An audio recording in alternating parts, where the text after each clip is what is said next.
Hey, good afternoon, everybody. How you doing out there? Brian Wilson coming to you from it's historic Studio A in Bucolic, Watertown, where we're getting ready for 4 hours of news and information you can use. I am your friend and radio buddy. That's right, I'm your FARB. And before we get out of here tonight, we're going to have not one but two exciting editions of Phone Your FARB Friday in the 4 o'clock and 5 o'clock hour. Right now, I want to start with a discussion of the 2024 election.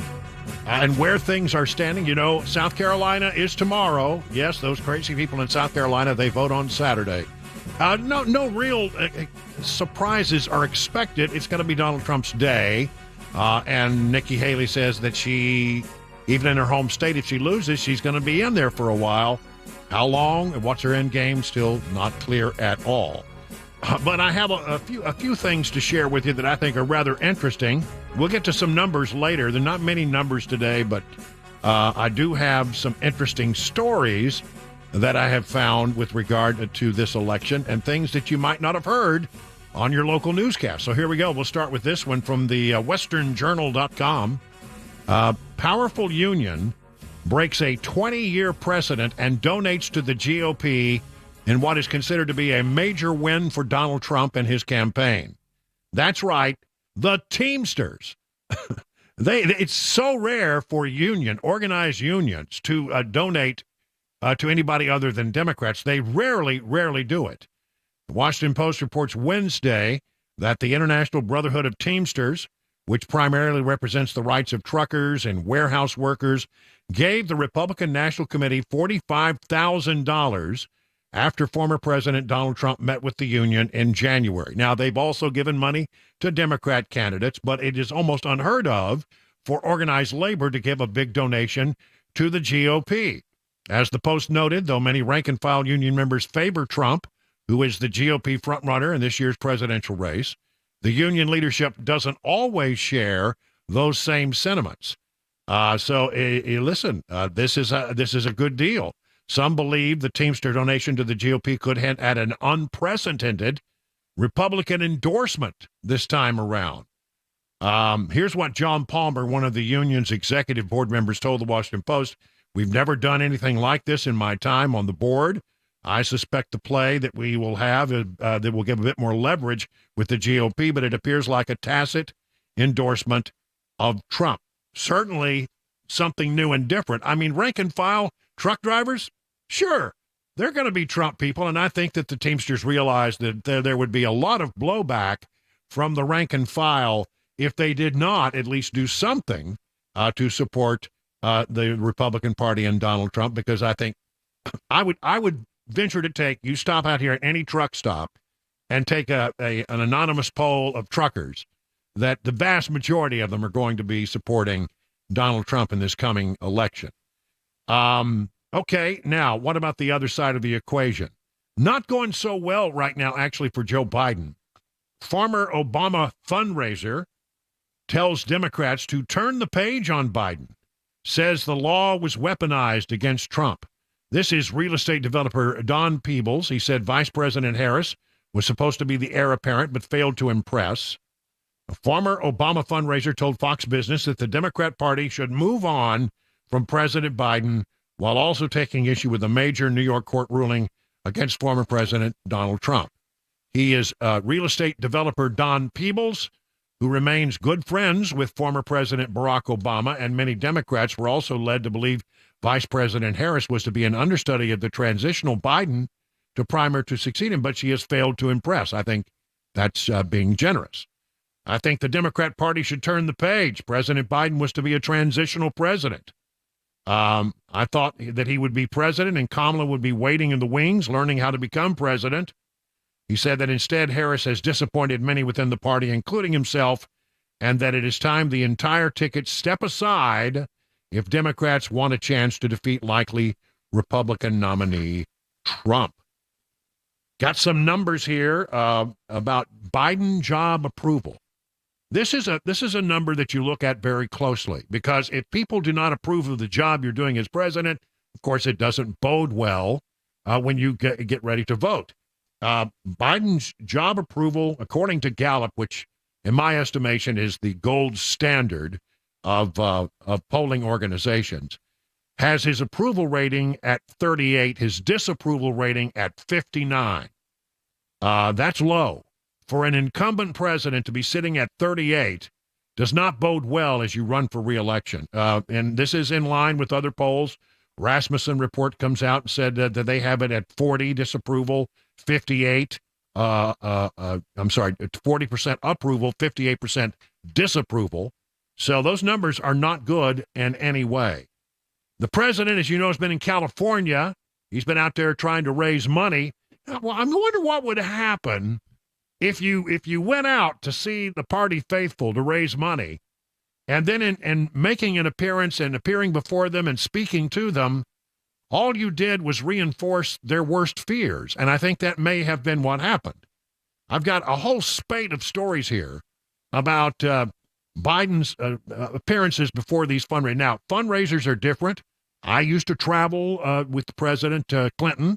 We would go to California for fundraisers, and reporters and their cameras are not allowed in. But you usually get a pretty good sense, and there's a lot of different ways how you can find out what was said in these meetings. But what we're hearing, and this is coming from many different directions, is that he did not impress at all. This from the Daily Caller. President Joe Biden relying on cheat sheets to help him answer questions during private fundraising events with donors, people familiar with the routine told Axios. Biden is using cheat sheets to help call on donors with pre-screened questions, while also using the cards to help provide the answer. People familiar told Axios the reliance on the cheat sheets has reportedly raised concerns among some donors about the 81-year-old's ability to campaign or debate former President Donald Trump as he seeks a second term. The cards are used in part because Biden's staff wants to ensure that the events run smoothly. Though when Biden reportedly goes off script and chooses to take questions on a whim, some donors say they were more impressed. He's always been an extemporaneous speaker, spoken off the cuff, not scripted at all. But, I mean, apparently he not only got the questions screened, but on the card were the answers he was supposed to deliver. Now, if you're president of the United States and you can't take a few questions from the crowd, it's a problem, don't you think? I think it is. Advisors claim that the president is only given the cheat sheets for highly comprehensive and technical questions, adding that the president frequently takes unplanned questions. Okay. From townhall.com. Team Biden is losing the battle on two fronts now amid multiple crises that have been running for years and resulting in far below water approval numbers for President Joe Biden. His severe polling slump that bleak doesn't begin to describe what his situation is. According to a new Gallup survey, we told you about that. The latest survey of Americans is that fewer than 4 in 10 registered voters say President Joe Biden deserves to be reelected. Now, let's talk about what might happen. Because as you know, the speculation, there's a lot of speculation that Biden might pull out before we get to the convention, might decide that he can't complete it. And then there's a whole question about how that might unfold. Well, I think you have to go back and study the history books to see anything like this. Let me take you back to March 31st of 1968. I was just a young pup back in Odessa, Texas at the time. But I do remember this. I have a vivid recollection of the speech. I don't know why. I was weird even then. Lyndon Baines Johnson is the president. He has taken over for JFK after the assassination. The conduct of the Vietnam War is not going well. It is very controversial, extremely controversial. People are protesting in the streets. The White House is surrounded by protesters, etc. And it was on March 31st of 1968 that Lyndon Baines Johnson decided that he could not run for the office of the president, even though he was the incumbent. And he said it in an address to the nation that night.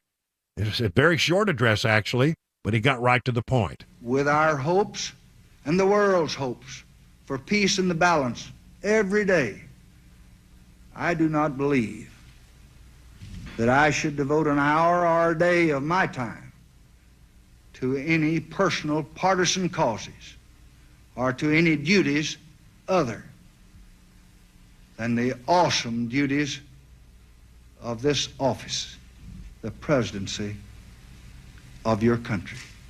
Accordingly, I shall not seek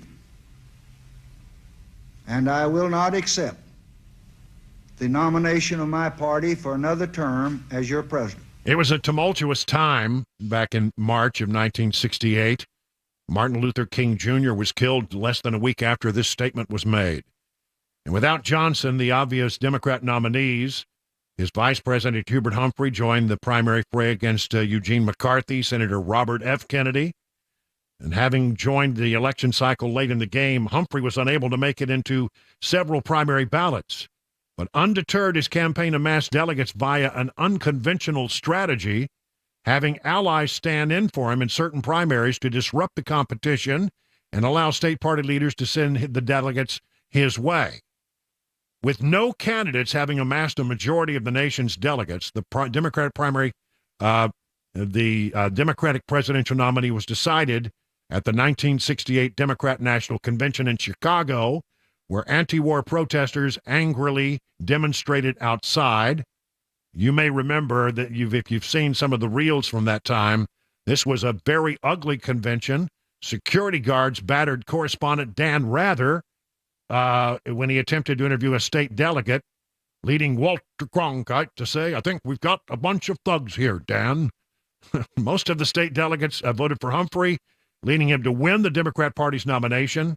He faced off against then Vice President Richard Nixon and lost to the Republican Californian by he was a former Vice President Richard Nixon, losing to the Republican Californian by 110 electoral votes. That's how it happened. So, could that happen again? I don't know. I just know that there are many Democrats out there right now who are looking at the situation and they're going, you know what? This old man, he's not going to make it. He's embarrassing us every time he gets out on a public stage. He doesn't look like he has the ability to go forward. People are nervous about him maybe getting reelected, but then Kamala Harris ultimately having to serve out a good portion of his second term. They don't have much confidence in her, and people know that going in. So are people going to really vote for Joe Biden? It's beginning to look as if Democrats, if they had any other option, would certainly take it. And so, how this all unravels itself and what exactly happens is not at all clear. But I'm of the belief, and many are of the belief, that Donald Trump will be the Republican nominee. But whoever is going to be the Democrat nominee is sort of up in the air, many people feel. Will they really put Joe Biden up to run for re-election, given how weak his numbers look? And the fact that every time he gets on the stage, I mean, he's one faceplant away from absolutely having to almost give up his office. I'm sorry to say that, but it's true.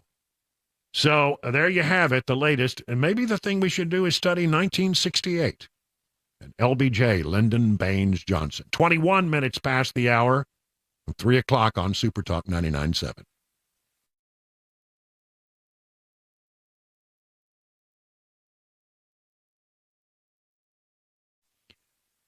Imagine what you could do, how you would feel if you or your loved ones had no pain. Dr. Mitchell and Dr. Ashley can help lead you to a pain-free life. For the month of February, the Wellness Institute of Nashville is offering life-changing non-surgical spinal decompression at 50% off. This means payments be as low as $30.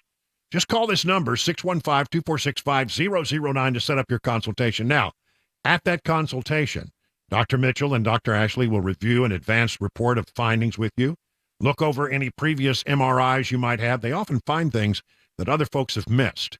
And then you can decide on which of their new age technologies is the best fit for you. Besides the non-surgical spinal decompression, they have robot laser and knee decompression for those who have knee ailments. Remember, it's 50% off non-surgical spinal decompression for new patients. And that's cheaper than most of your insurance copays in many cases. So call Dr. Mitchell, Dr. Ashley to set up your consultation today. 615-246-5009. I'm Brian Wilson, and the Wellness Institute of Nashville has my personal stamp of approval. Call them today, 615-246-5009. Learn more at painisbad.com.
Former President Trump was in Nashville last night, but he's campaigning in South Carolina today ahead of tomorrow's GOP primary. And President Biden announcing Russian sanctions. Those stories at 3:30 on Super Talk 99.7 WTN. Hello to Jay Harper, filling in this afternoon for Mac Maury, and in for our vacationing, sloughing off Chris Weber and my producer. We have Mason Fleming today, pushing all the blinky buttons there in the control room. Thank you so much. You guys doing great work here this afternoon. Friday, here in bucolic Watertown, Tennessee, it is 62 degrees, but man, it is nice. I mean to tell you, it is a beautiful, February day, abundant sunshine, and I think we're gonna have a pretty nice weekend as well. I think Sunday is the better of the 2 days, as I saw it. So that's what I saw too. It's supposed to be pretty chilly tomorrow, unfortunately. Had a very interesting morning. This morning, as you may have heard during the crosstalk with what we call the Matt Chat, where we talk to before he leaves and I take over. I had to take the two French bulldogs to the vet this morning.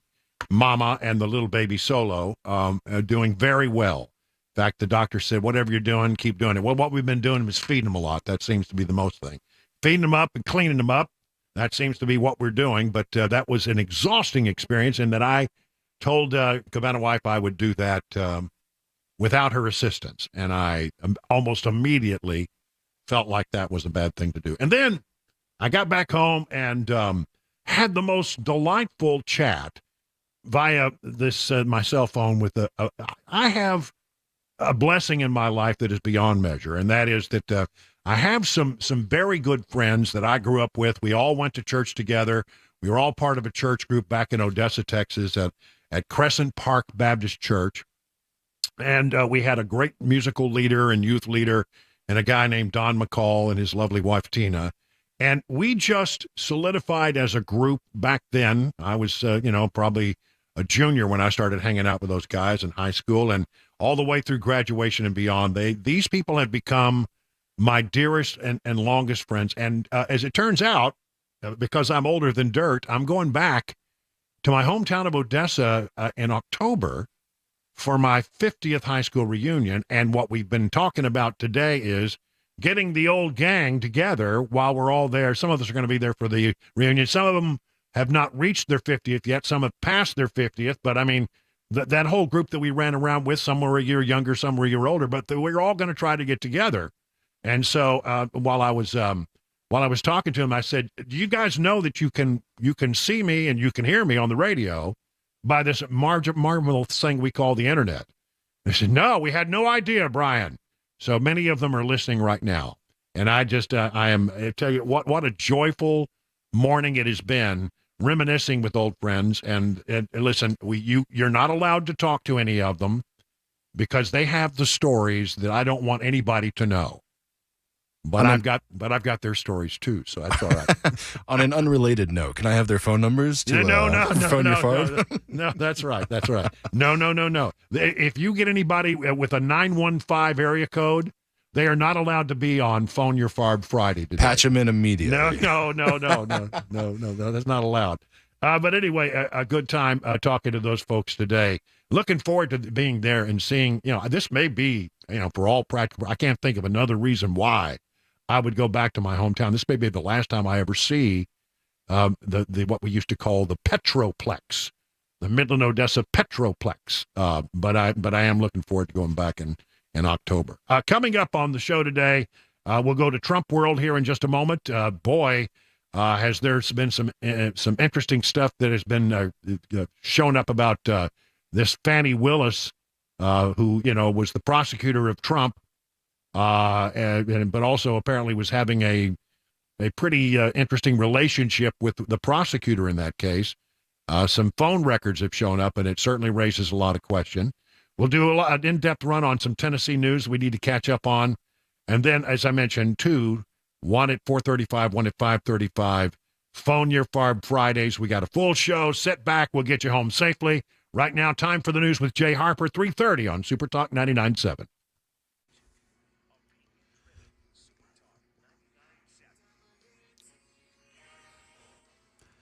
Good afternoon. It is 3:30, and I'm Jay Harper with your top stories. Mostly sunny, kind of windy, and 62 degrees currently. The weather forecast and another traffic report are coming up. Former President Trump making a trip to South Carolina today to rally supporters ahead of the state's Republican primary election tomorrow. Trump leads former South Carolina Governor Nikki Haley by roughly 30 points in the state, and he's expected to draw a big crowd at his rally later tonight in Rock Hill. The campaign event follows the big civil judgment against Trump in New York, and he still faces at least 4 criminal trials, 2 federal, 1 in New York and 1 in Georgia. But at today's rally, Trump supporters like Freddie Blakely said they're not concerned about the former president's legal issues. I'm not worried about it because it's a witch hunt, and they've been going after him ever since 2016, and every single time he wins. President Biden announcing more than 500 new sanctions against Russia, which he says are punishment for its ongoing war against Ukraine and the death of Putin critic Alexei Navalny. And he continues to push House Republicans to pass funding for Ukraine. ABC's Karen Travers has the latest. President Biden urged Speaker Johnson to bring the House back from recess and pass the national security bill that has $60 billion in funding for Ukraine, saying the clock is ticking. And there's no question, none, If the Speaker called for a vote in the House, it would pass easily today. Instead, they went on vacation. The president said because of U.S. assistance drying up, Ukrainian soldiers and civilians are dying, and Russia has taken Ukrainian territory for the first time in months. That is the latest news. Traffic and weather are next. I'm Jay Harper, WTN News.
Let me tell you about the folks over at United Structural Systems. You know what? With all the rain we had and all the cold weather, you may have find that you've got a waterproofing or a foundation repair issue that has been exacerbated by the weather. Well, why don't you do this? Why don't you call the folks over at United Structural Systems, come out and take a look at it. If you got cracking bricks or windows that stick or doors that stick, you need to have this looked at. And listen, it's not your area of expertise. Let's be honest about it. You're a smart person, but you don't know everything. They understand this issue. This is what they do. They have over 25,000 satisfied residential customers, and here's what happens. They'll come out to your house. They'll take a look at your situation. If you decide to go forward with their recommendation, you don't pay a penny until the job is done, and you are completely satisfied.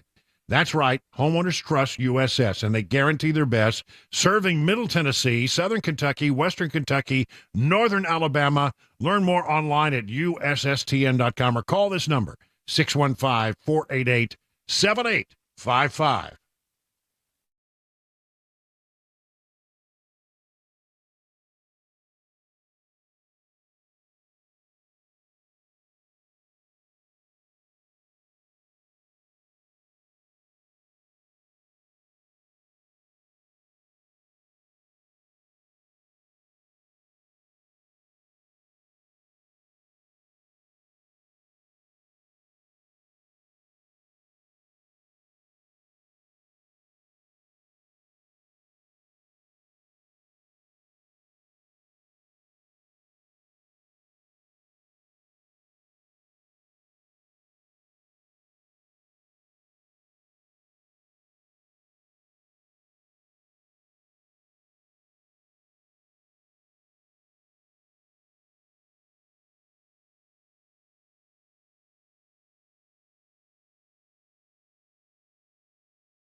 It's 38 minutes past the hour at 3 o'clock on Super Talk. Brian Wilson in the chair. We're glad you're with us on this Friday. Yes, we're getting ready to get through Friday, and then we can have a nice long weekend to recoup.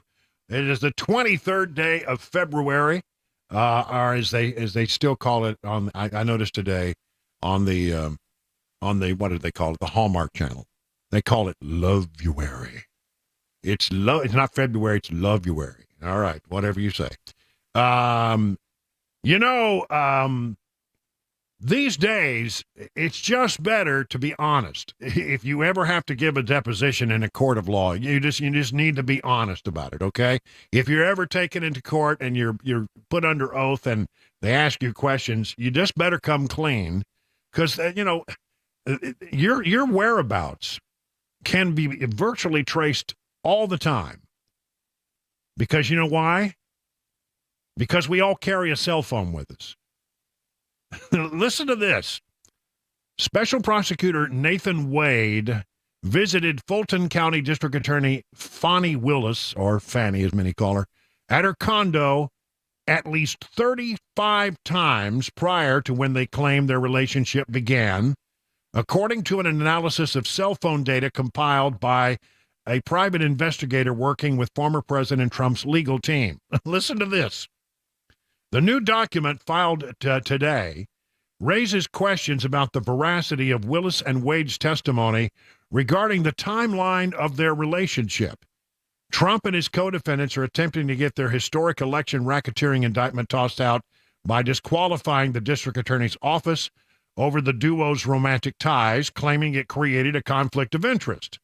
Willis's office has acknowledged the relationship, but insists there was no conflict, because she insisted it happened well after she made the decision to hire this guy as a prosecutor, right? Well, defense attorneys purport that the prosecutors began seeing each other romantically prior to Wade's November 1st, 2021 hiring as a special counsel in the Trump case. Willis and Wade have both maintained that their relationship became romantic in early 2022 and ended in 2023. So it's no conflict, they claim. So if phone records were to reflect that you were making phone calls from the same location as the condo before November 1st of 2021, and it was on multiple occasions, the phone records could be wrong. But if phone records reflected that, yes, sir, they'd be wrong. Well, see, the thing is, they can now look at cell phone data. They can get a subpoena, and get the cell phone records, find out where that cell phone has been and where it was in a certain time period. And then because they have this amazing technology, they can then triangulate and show pretty much exactly where that phone was.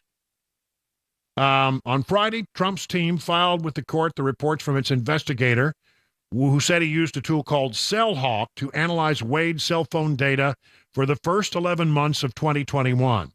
Most of that window is before Wade's contract to work with the district attorney's office began, and is entirely before when prosecutors claimed their romance began.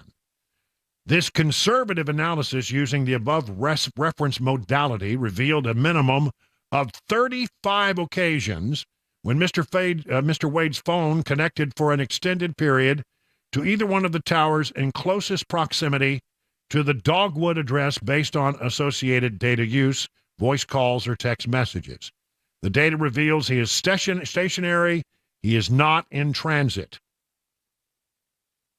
In other words, they're able to put his cell phone at her house on 35 different occasions before they said their relationship was romantic. Middlesex said he'd been specializing in criminal cases for 25 years, wrote that he reviewed Wade's calls, texts, and location data received through records requests made to AT&T. The analysis claims Wade and Willis spoke on the phone more than 2,000 times and exchanged just under 12,000 text messages during the 11-month period preceding the time he was hired to be the prosecutor. Weeks after Wade began working for Willis, the investigator said the district attorney called Wade about 11:30 p.m. Who calls anybody 11:30 at night? According to the analysis, as the call continued, Wade left his home and arrived in the area of Willis's residence. He allegedly remained there until 4:55 a.m. When pressed last week on his time spent in the area, Wade testified that he could have been at nearby locations, but he wasn't at Willis's condo, such as the airport, restaurants, or the Porsche Experience Center, a driver development track. Both Willis and Wade testified under oath that their relationship began in 2022, but as you're hearing, it's the cell phone data seems to show otherwise. I mean, what are you doing at 4:55 in the morning? Gets there at about 11, starts a phone call. The call continued. He left his home, arrived in the area of Willis's residence, and remained there. What, did he sit in the parking lot till 4:55 in the morning? No. I mean, it's very obvious what was going on here. Their story doesn't add up because they're lying about it. The judge in the case has said that Willis and Wade's alleged actions could result in their disqualification if evidence shows an actual conflict of interest or the appearance of one. That's the thing. In this particular case, they don't have to show that there was an actual conflict of interest, just that there appeared to be one, and they could be disqualified. Then what does it mean for this trial? I'm not sure. That's a second issue. But the first step is to have the prosecutor in the case taken off the case, and then for the judge to decide whether that case can go forward. But it's not looking real good for Fannie and Nathan Wade, because and this story is everywhere, by the way. Washington Examiner has a story. Nathan Wade visited Fannie Willis dozens of times before they claimed their affair began, according to cell phone data. Washington Times, Willis-Wade testimony doubted thanks to cell phone records.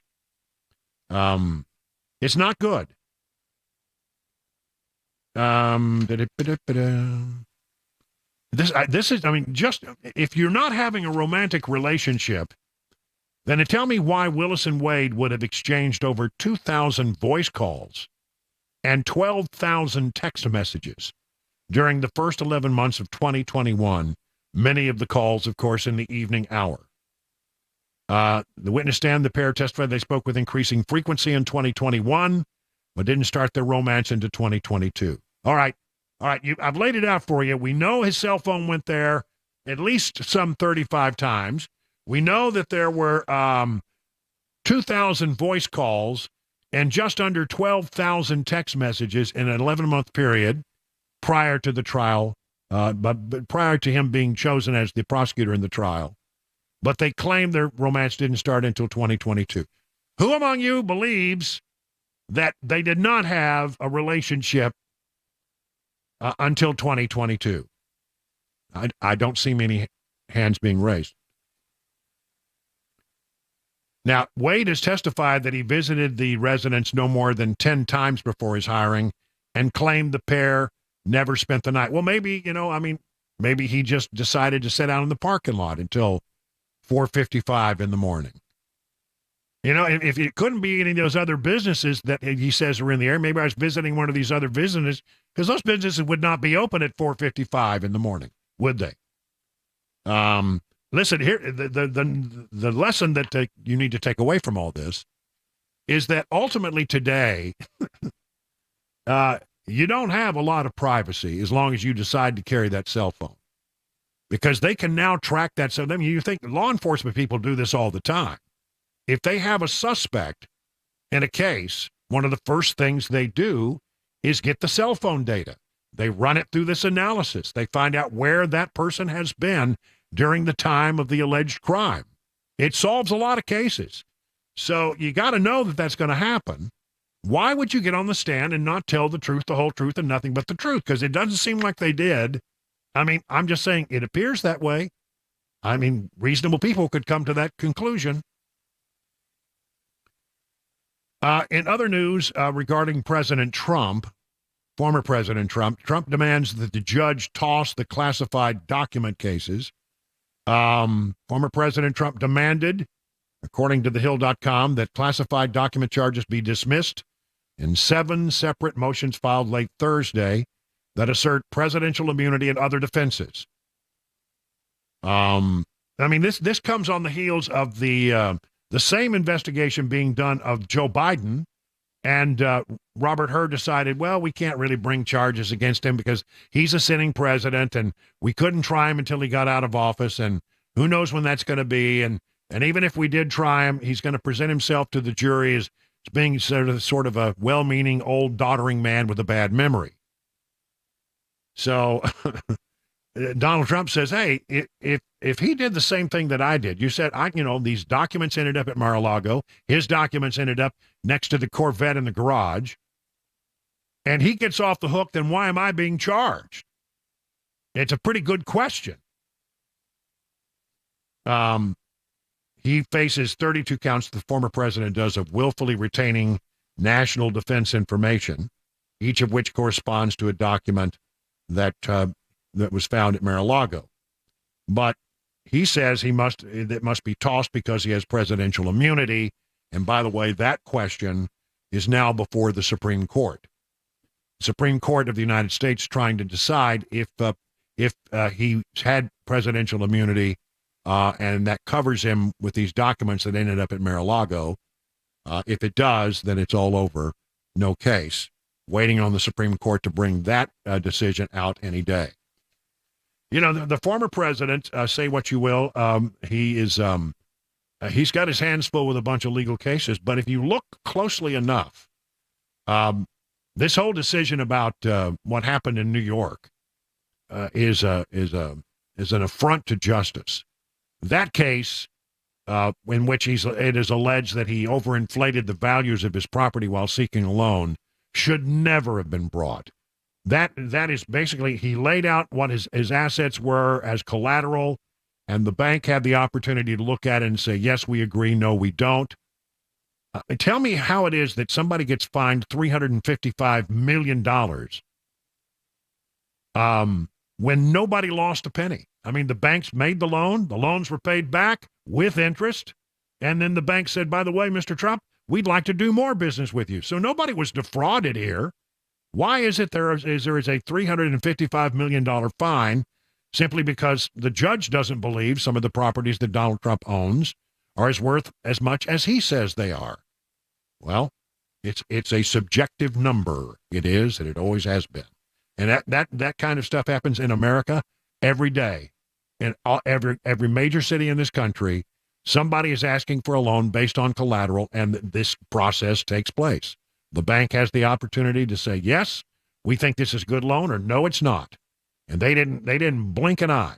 They took the loan was paid back, and they made money on the deal and wanted to do it again. Tell me how there's a crime in all of that. 51 minutes now, past the hour, 3 o'clock.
The clock is ticking for former President Trump to pay his fines in his New York civil trial. 2 automakers with new recalls and a victory for the University of Tennessee in their lawsuit against the NCAA. I'll have details on that and other stories coming up at the top of the hour on Super Talk 99.7 WTN. Thank you, Jay Harper. Look forward to that newscast in just a few moments. Time to look at the markets. Dow Jones Industrial up 62 points, hit an all-time new record, as did the S&P today, up just a little bit, just barely green, but still it's a new record. NASDAQ was in the red by 44 points today, so mixed boards on the major indices today. Everybody is looking at what's going to happen with the upcoming rate cuts, and that's what Ty Draper is going to talk about as he joins us from Beacon Capital Management. Good afternoon, Ty. Hey, happy Friday, Brian. Goldman Sachs predicts 4 rate cuts in 2024, which is down from a previously expected 5. Goldman also pointed to some comments of no rush made by one Fed governor and several others, remarking the greatest risk would be from cutting rates too early. Fed officials seem to want inflation to actually reach 2% before a rate cut, which is exactly the opposite of Jerome Powell's current view of cuts before 2%. The good news, higher interest rates on savings accounts. The bad news, prospective home buyers will face significantly higher mortgage rates going into the summer. All right, Ty, thank you so much. By the way, learn what Ty and John and all the good guys over at Beacon Capital Management can do to help you get ready for your retirement. Just go to their website, askbeaconnow.com. 59 minutes past the hour of 3 o'clock on Super Talk 99.7. Stay with us, everyone.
Good afternoon. It is 4 p.m. And I'm Jay Harper with your top stories. 62 degrees, mostly sunny, kind of windy out there. Traffic and a complete weather forecast are on the way here in just a few minutes.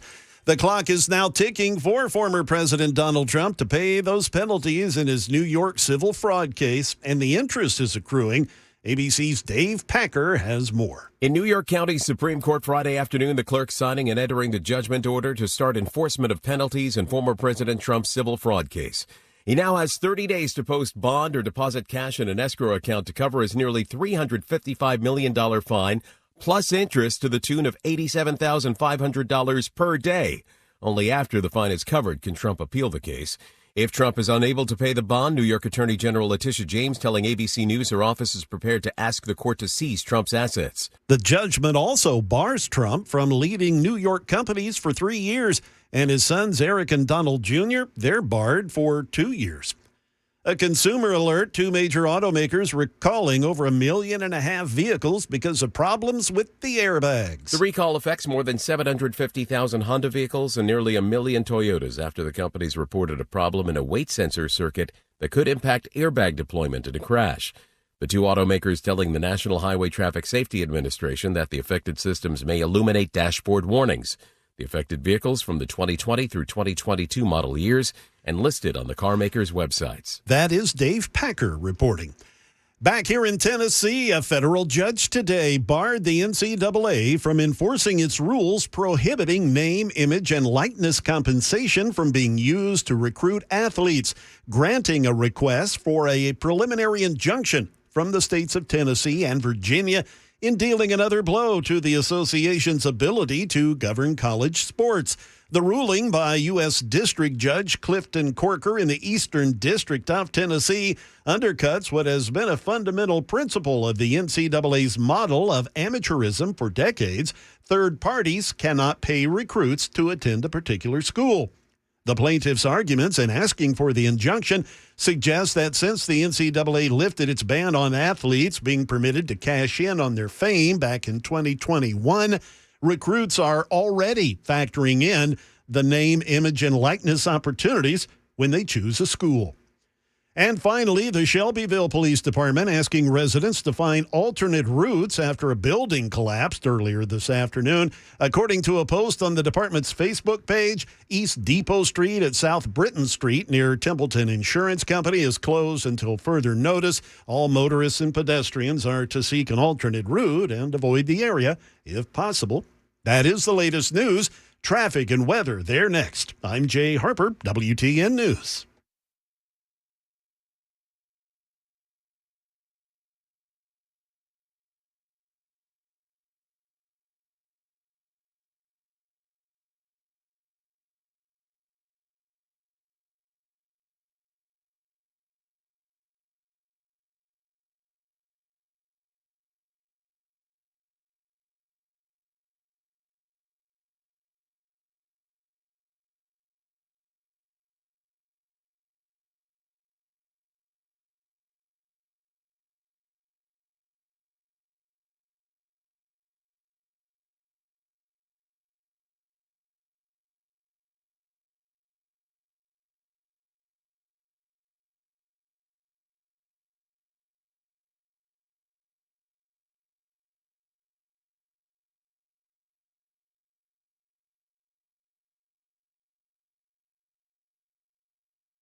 Hey, good afternoon, everybody. It's 8 minutes past the hour of 4 o'clock on Super Talk 99.7 WTN. I'm Brian Wilson, your friend and radio buddy. I'm your FARB. We are just, around 30 minutes away from round one of Phone Your FARB Friday, where we open up the phone lines and anything can happen. So, be thinking about what you want to say because, we expect you to be clear, concise. We expect you to be cogent. We expect you sometimes to be comedic, but, don't really push it if you don't have a sense of humor. It's all right, really. Okay. And we really want all coherent. Did I say coherent? That's what we want. Clear, concise, coherent, cogent. All the C's, all the C words. Talking at this hour, I'll start this hour with a discussion of things going on here closer to home in the great state of Tennessee. As you know, no woman, man, child, or small animal is safe because the state legislature is in session. No, it's just an old joke. I admire people who decide that they're going to serve in the state legislature because, they honestly, it's not a full-time job. They have to give a lot of themselves to do it. And but it is interesting, some of the ideas that come out of the state legislature. As you know, this year, probably the biggest issue that the state of Tennessee is facing in its state legislature session is that the governor wants to do something big with regard to vouchers, educational voucher scholarship plans for people around the state. And as it is emerging, the governor has one set of ideas. And basically, we've just, yesterday, if you're with us, we talked about what some of his ideas were. But it's still very loosey. I'll just say it, loosey-goosey, not in the way of critical. I think all of the different people at play in all of this, the House, the Senate, and the governorship, they're all trying to come up with what they think is the best, and it may be an amalgam of the three. It probably most certainly will not be exactly what the governor ordered, but maybe not far off. I mean, there are different ideas being bounced around. And I read one comment from someone who said that don't look for anything to get really down to final voting until maybe April. So it's going to take a while to go through these very complex ideas. Here's a couple of different stories on that from WKRN. Lawmakers in the Tennessee House, Senate, and Governor's office have differing versions of their private school voucher scholarship plan. The governor's education voucher scholarship is out. It would establish a scholarship of over $7,000 for any student who wants to attend a private school, starting in 25-26 school year.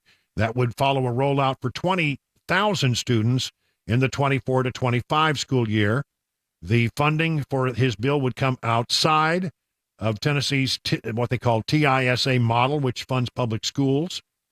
I think we would consider that to be an amendment, said Jack Johnson. That'll kind of be the starting place, if you will, as proposed by the governor. Not long after the governor's amendment came out, lawmakers released a separate amendment in the Senate. It includes accountability measures while also using Tennessee's TISA public school funding model to pay for vouchers. Accountability, when we say that, what we're talking about is testing to make sure that it's actually working. And then apparently there will be a different version in the House, which they're calling sort of an omnibus education bill, and how that's going to emerge is still not completely clear.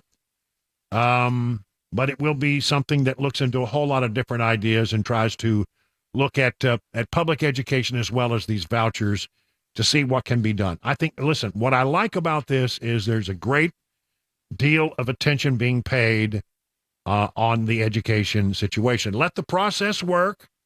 Let the Senate have its ideas. Let the House have its ideas. And then they all get together and decide exactly what are the best of all those ideas and see if you can put that in something that is actually workable.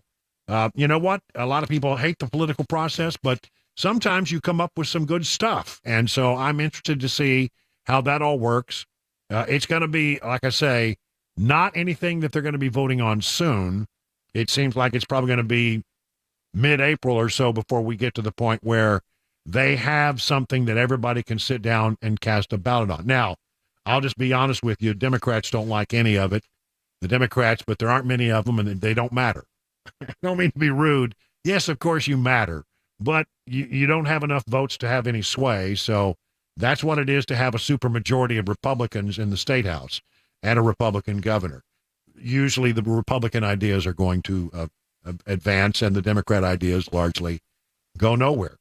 So that's life. That's what happens when you win elections. There is another bill advancing in the Tennessee House that would prohibit local governments from returning lawmakers to the General Assembly after they have been successfully expelled from office. Love this idea. State Representative Johnny Garrett of Goodlettsville seeks to amend the Tennessee law to mandate that any local government body must elect a successor to fill a vacant seat. This from the Tennessee Star. If you get expelled, as some did last year for disorderly behavior, then you cannot come back during that session. The legislation will become active immediately on becoming law, but would not affect the expulsions that happened last year when Justin Jones, Democrat Nashville, Justin Pearson, the two Justins, Democrat of Memphis, were expelled in April of 2023 due to their role in a pro-gun riot at the Capitol in proceedings led by Garrett. Both men were quickly returned to office by their local governments on an interim basis and ultimately elected back to their seats in special elections held in August 2023. If you were expelled and this bill becomes law, then you would not be able to return until an election was held. There you go. Like that idea. Because I think there's no way. I know it's frustrating to Democrats that nothing that they want to do in the state legislature can gain any traction. It's very rare for something that's a Democrat idea to become a law, anything serious. And I understand that the frustration. You know what? I bet that there are other states where the Democrats have supermajorities where the Republicans are frustrated. Oh well, that's what happens.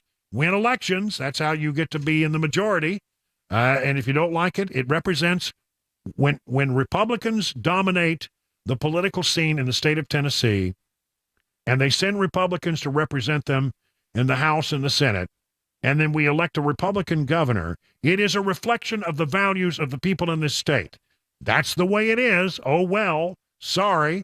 There are blue states where Republicans have the same plight that you have, Democrats. That's nothing, there's nothing wrong with that. It's just the people expressing their will in the process, right? Tennessee Governor Bill Lee, according to the Tennessee Star, also signed a law into bill that protects the religious convictions of people's approach to solemnize or officiate a marriage. A person shall not be required to solemnize a marriage if the person has an objection based on the person's conscience or religious beliefs. The Tennessee law allows for religious minister and chaplains to, as well as notary publics, mayors, county clerks, commissioners, and some state legislature and judges who can all carry out marriages in the state of Tennessee to go about doing all of this and not have to take on the blessing of a union that they have some discomfort with.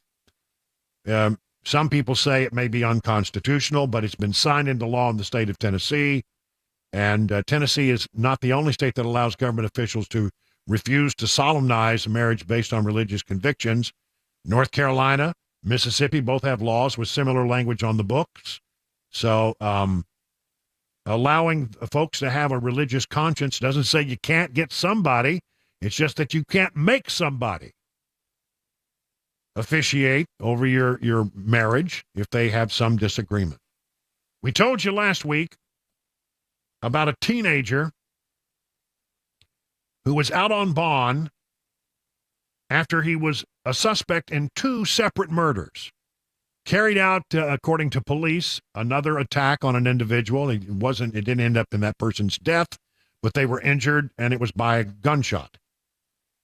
19-year-old Oswaldo Corrado shot somebody at an Antioch playground on Friday night, and police said leading 2 additional aggravated assault charges while he was awaiting trial for 2 first-degree murder charges stemming from separate shootings in November and December.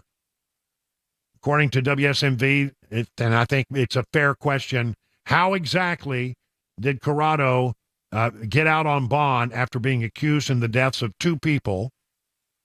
According to Stephen Hayslip, spokesman for Nashville District Attorney Glenn Funk, Corrado was a juvenile at the time of his alleged murders, and his bond amount was set by Judge Sheila D.J. Calloway. Mark that name down, Sheila D.J. Calloway, at $150,000 bond.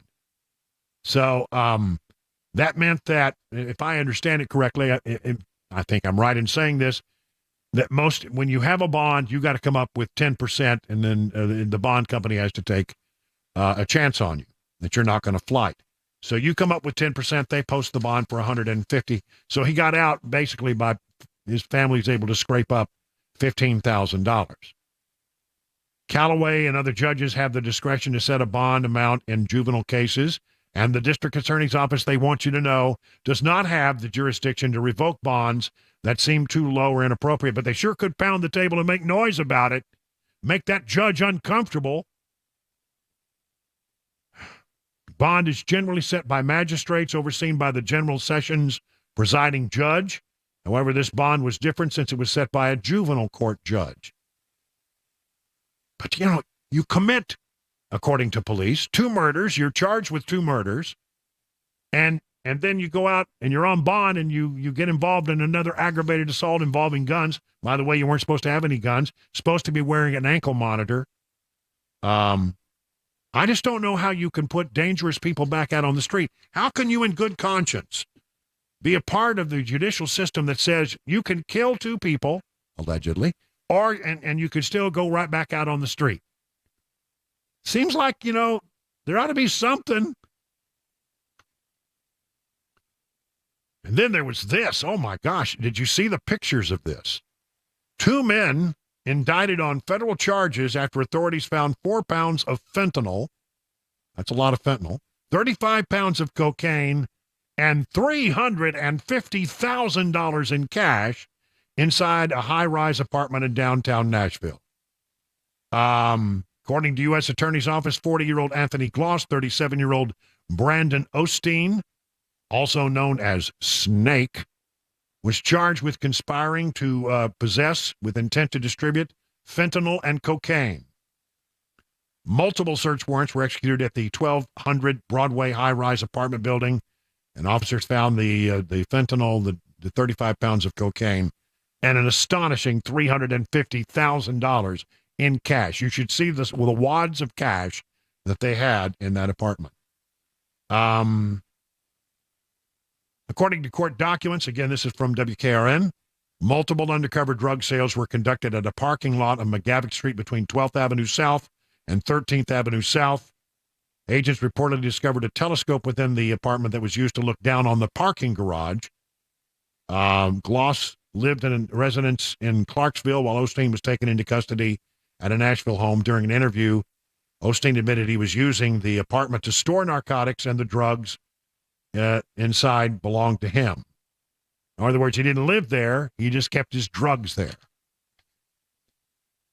Metro Police reported Osteen was arrested in August of 2023 when officers found 37 pounds of fentanyl-laced cocaine, guns, and shoeboxes, at that time containing about $400,000 in cash, plastic baggies, kilogram presses, and vacuum sealers, according to investigators. So this is like, again, in August 2023, busted. And he had, at that time, $400,000 on him. And then, just the other day, busted again with $350,000. Again, I wonder, when you got that kind of money laying around, I don't guess it's too much trouble to drum up the bond. But again, out back on the street doing the same thing they were doing before. It's astonishing. We need to crack down on that stuff. It's nonsense. 22 minutes now past the hour, 4 o'clock.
With the South Carolina Republican primary taking place tomorrow, both Donald Trump and Nikki Haley are hot on the campaign trail in the Palmetto State. We'll have that story, and we'll also have today's closing money news. That's all at 4:30 on Super Talk 99.7 WTN. We are inching closer and closer to round one of Phone Your FARB Friday. I'm expecting big things. You know, last week I thought it was interesting. I thought that the 4 o'clock hour, I thought the folks there were pretty sharp. They were pretty good. And then we got to the 5 o'clock hour, and I mean, I think the 5 o'clock hour whooped you. So it's not a competition, and there's no wagering. But one way or the other, we'll do round one here in just a few moments. A few stories from the swamp to bring you up to speed on. I thought my friend Matt Murphy had a great question the other day, and when he said, apparently Biden is considering additional sanctions against Russia following the death of Alexei Navalny.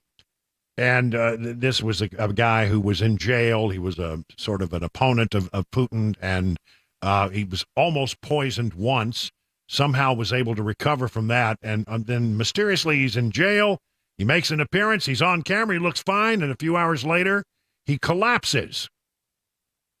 And now they won't release the body. There's not going to be any autopsy. And I wonder why, huh? So they're saying, 500 new sanctions. And Matt Murphy's point was, well, why haven't we already pulled these sanctions against Russia? Why are there 500 sanctions that we could add? It's a good question. The Biden administration unveiling more than 500 new sanctions against Russia and its entities supporting its human rights abuses and war efforts in Ukraine.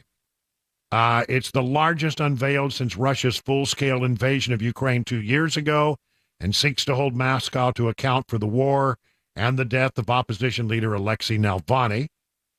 I have read some say, well, some of these are significant. Some I've heard of other assessments that really not much there, more sound and fury than having any real impact on the folks in Russia. But I got to tell you, I am surprised that there are still things that could have been done that had not been done already.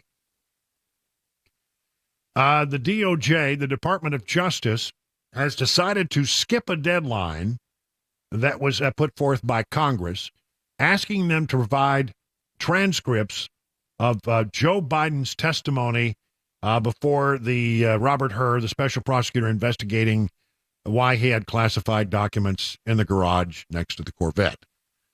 President Joe Biden's Justice Department skipped the congressional deadline, according to Breitbart, to hand over special counsel reports Robert Hur's poor memory transcribed interviews. The Justice Department released the interviews requested by the impeachment inquiry. It would help Congress decipher the degree of Biden's deteriorated memory and shed light on his fitness for office. If you may remember, Hur described the president as an elderly man with a poor memory in a report about Biden's classified document scandal. House Oversight Committee requested a transcript on February 12th, said do it by the 19th. It's the 23rd. They haven't done it. Biden has the power to immediately declassify the material. So there you have it. So last week, the White House decided that it would not be transparent with the American people. I thought we were all about transparency in that administration. Any denial of the report's finding would necessitate releasing the deposition audio and an unredacted transcript. But White House spokesman Ian Sam said that Biden would look at disclosing only a redacted transcript. Yeah, they'll go through and they'll redact all the stuff where he went, or where he got things wrong, couldn't remember. All that stuff would be redacted. They're not dummies. Real quick, 130 congressional Republicans to tell Biden to drop his EV mandate. More pressure from the right, and there are a fair number of Democrats that are saying you just can't keep shoving these EVs down our throats. We've got to allow for the fact that we're just not ready for them. 31 past the hour now of 4 o'clock on Super Talk.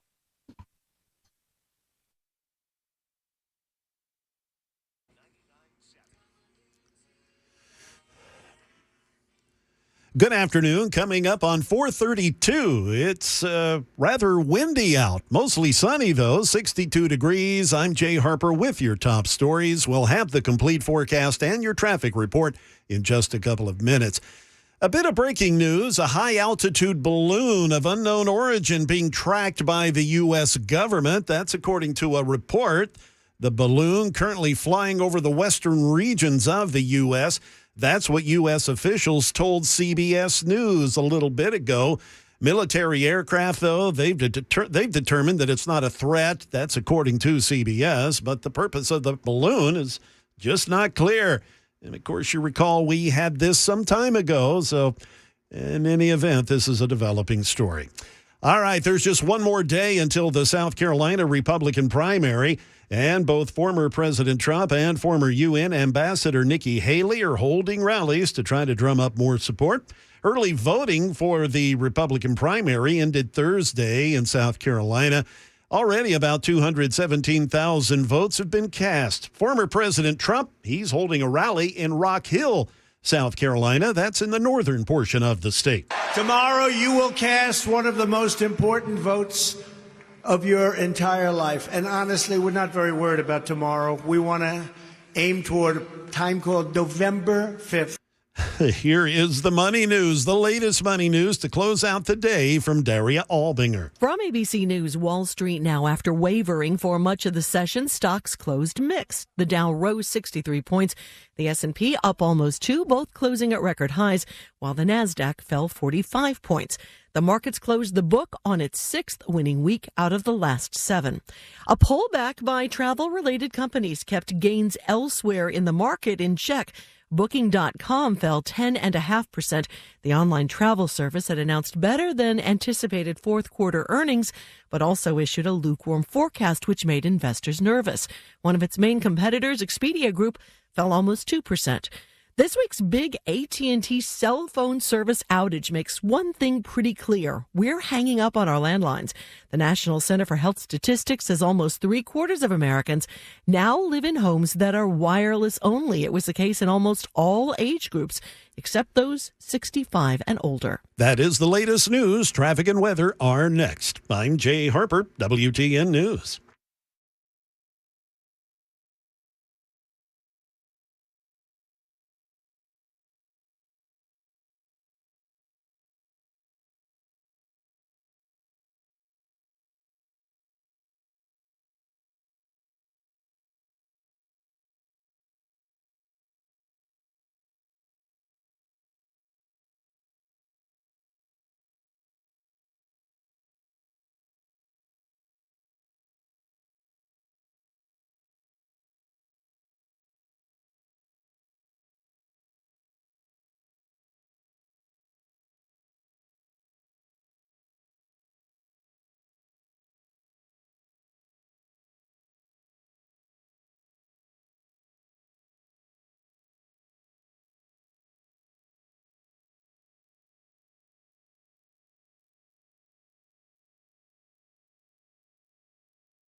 All right, let me tell you about the folks over at Busy Bee HVAC and Plumbing. Good people, and you know what? This time of year, you need both. You need your air conditioning when it gets warm. You need your nights. You need that heater. And if either side of your HVAC is giving you trouble, just give them a call at 775-7833. They'll buzz right over to your house and they'll get you all up and running. You know that they're really good at doing that. So just give them a call. Now, the way you avoid having problems with all of your systems is to become a member of the Beehive Club. Starts at $99. You'll get 3 thorough maintenance services on your systems, one aimed at heating, one aimed at cooling, one aimed at plumbing. No overtime charges, 24/7, 10% off all repairs. So for satisfaction guaranteed, call Busy Bee Plumbing, Heating, and Cooling, 615-775-7833, online at busybeehvac.com.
It's 4:39 on Super Talk 99.7. Yes, it has. The time has arrived. You know it. You expect it. We don't ever want to disappoint you. It's Friday, and at this time, we always do a little thing we like to call Phone Your FARB Friday.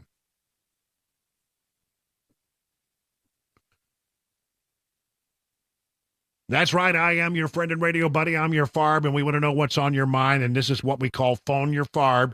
You call this number 615-737-9986 and tell us, exactly what you're thinking. We'll get right to it today because people are already stacked up. But if you have a bee in your bonnet, a burr in your saddle, or a bug in a place where I hope you never really have a bug, just get after it. Call that number. When some of these phone calls clear, there'll be some lines that are open. All right, here we go. We'll start with Brian in Thompson Station. Hello, Brian. You're on with Brian. On Super Talk 99.7. What's on your mind today? Well, I heard you talking on my drive home about the phones getting those guys in trouble, and I just want to let everybody know that you can turn your phone, put your phone on airplane mode, you can disable cellular services, Wi-Fi, and that phone, by design, is still going to record every hotspot from A to B, and it does put it up on the cloud, and it can be subpoenaed, so if you're going to do anything nefarious, it would behoove you to leave the phone at home or put it in a Faraday box. And along those lines, Brian, smart home devices like Alexa, they, in order for Hey Siri, Hey Google, or Alexa to work, it has to monitor conversation. So there are 30-second snippets of things that you've said in your house that should be private that are out on the cloud. That they can be subpoenaed and used against you. Yep. I mean, listen, I'm telling you, we have given up so much of our privacy, but we did it willingly. We really did. I mean, everybody says, well, we have no privacy anymore. Well, you gave that up when you started. Well, I'll give you an example. You gave that up when you decided that you're going to start Googling things. Well, it all started with the NSA after 9/11. Yeah. We all felt like we needed more protection until we have President Biden that just gives over the country. Yeah. We have no protection now. All right, listen, Brian, thank you for the call. Greatly appreciate it. Let's go to the borough. Mark is standing by. Mark, hello. What's on your mind today, Mark? Hey, Brian, I'd rather be able to tell you a funny story, but Monday you brought up the arrest of Oswaldo Corrado Yes. for shooting one person and threatening their cousin. Let me just, before you go in deep, let me just, before you go, make sure people know what we're talking about. There's an individual, 19 years old now. Police say he committed 2 murders. He went in twice. They were about a year apart. And he's out on bond twice for suspected murder, and then he commits another crime with a gun, according to police. Go ahead. Okay. I listened to you tell the story, and I heard you say the 2 names, Lee Turner, and then you mentioned Alex Presley.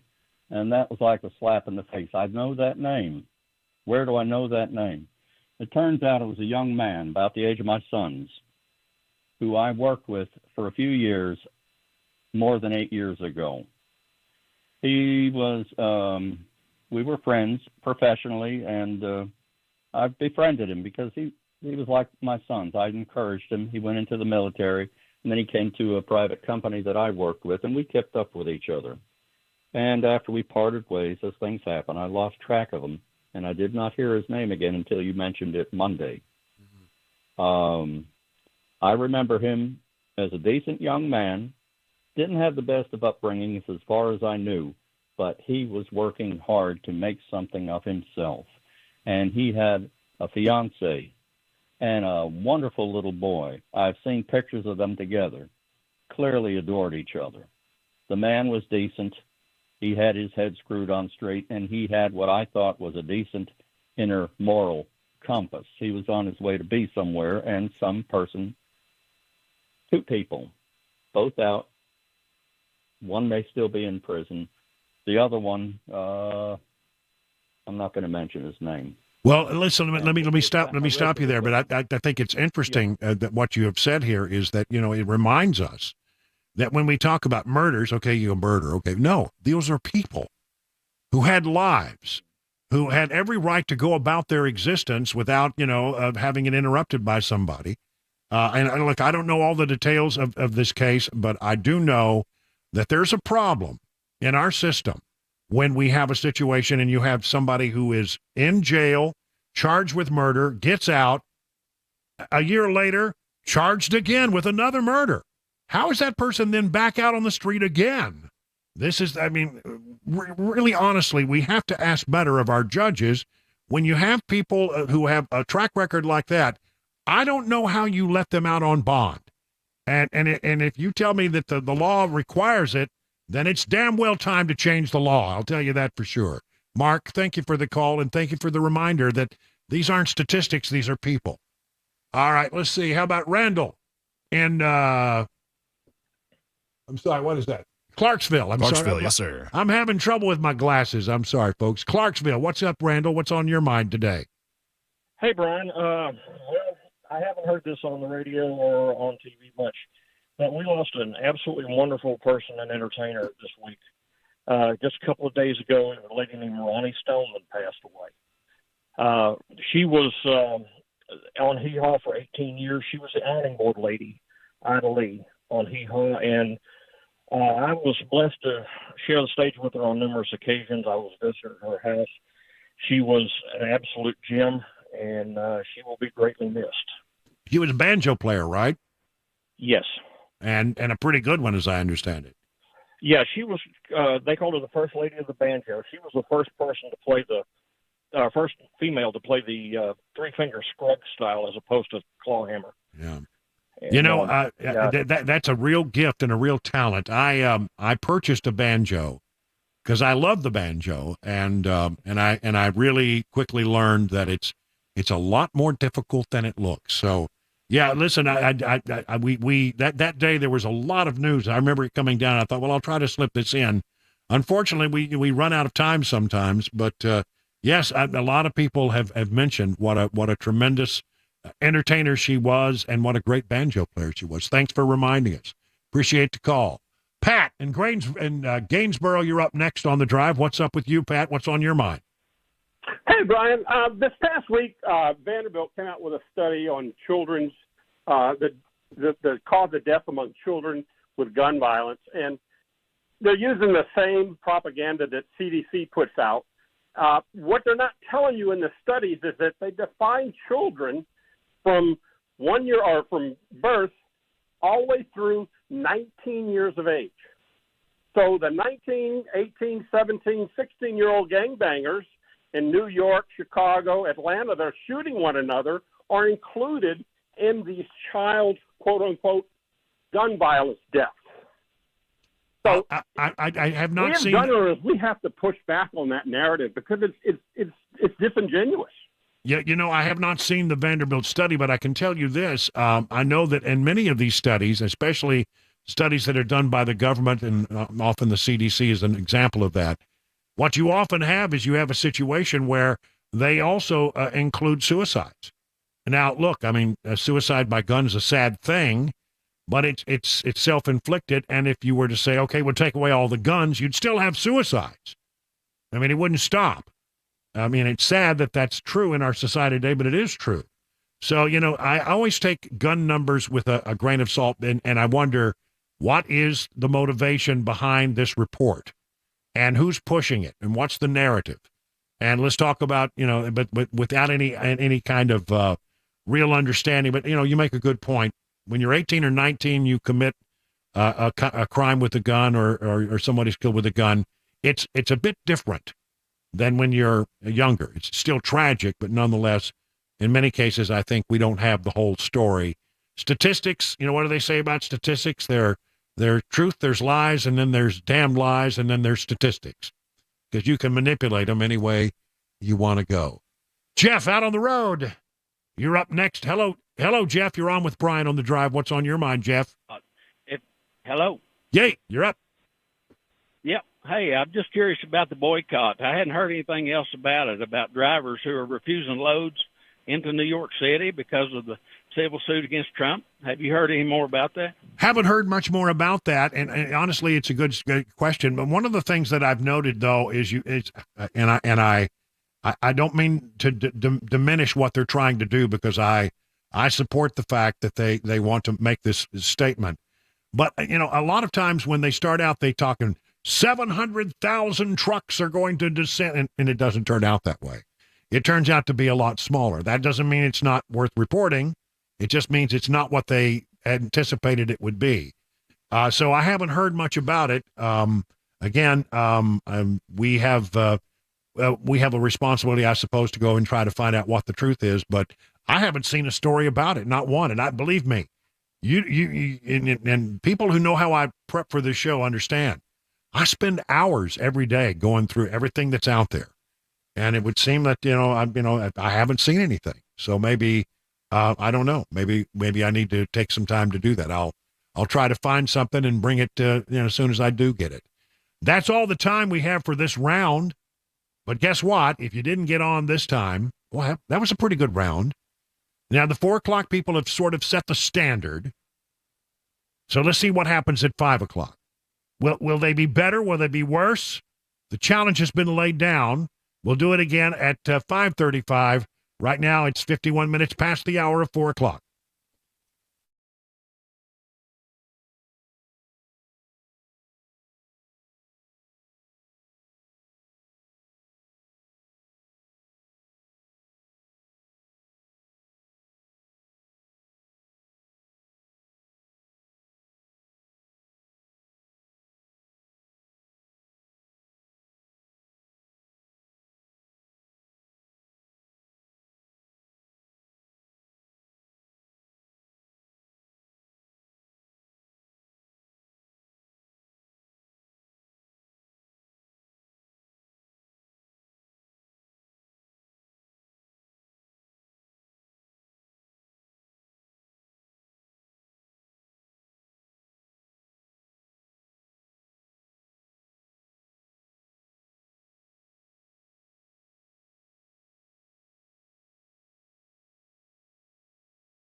A National Guard helicopter crash in Mississippi. We'll have the latest. A victory for the University of Tennessee in their lawsuit against the NCAA. And another airline leaving passengers holding the bag. We'll explain those stories and more coming up at 5 on Super Talk 99.7 WTN. Just a moment here before we have to get to the news. I want to mention that we have landed on the moon for the first time since, 1972, some 50 years ago. We sent a probe to the moon called Odysseus. It's a private probe, although NASA is involved in the process. And its main goal is to see if they can make a soft landing, which apparently is a very difficult thing in its own right.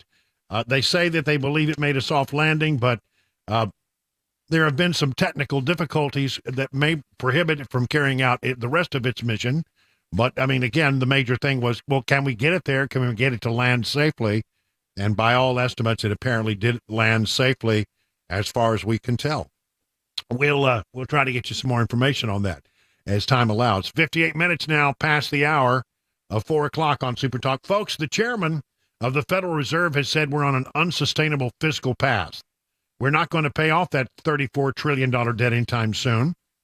They'll just print more money to pay the interest on the debt and thus debase the U.S. dollar. The way you can save is with gold and other precious metals. Maybe you've thought about adding gold or other precious metals to your portfolio, but you feel you don't have the knowledge you need to make a smart decision. That's the way I felt, but I got the professional guidance I needed at Nashville Gold & Coin. This is the way it works. You make an appointment, then sit down one-on-one with my friends at Nashville Gold & Coin. They'll answer all your questions, help you make the precious metals investment that's right for you. It's friendly. You'll learn a lot. And you'll never be subjected to a high-pressure sales pitch. So if you have some old coins laying around gathering dust, you might want to bring them along as well. You might be surprised just how much they are worth. I know I was. To set up that one-on-one appointment, just go to NashvilleGoldandCoin.com. That's NashvilleGoldandCoin.com.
Good evening. It's 5 p.m. and I'm Jay Harper with your top stories. Windy, mostly sunny still. We're down to 59 degrees on Music Row. Traffic and a complete weather forecast coming up in a few minutes.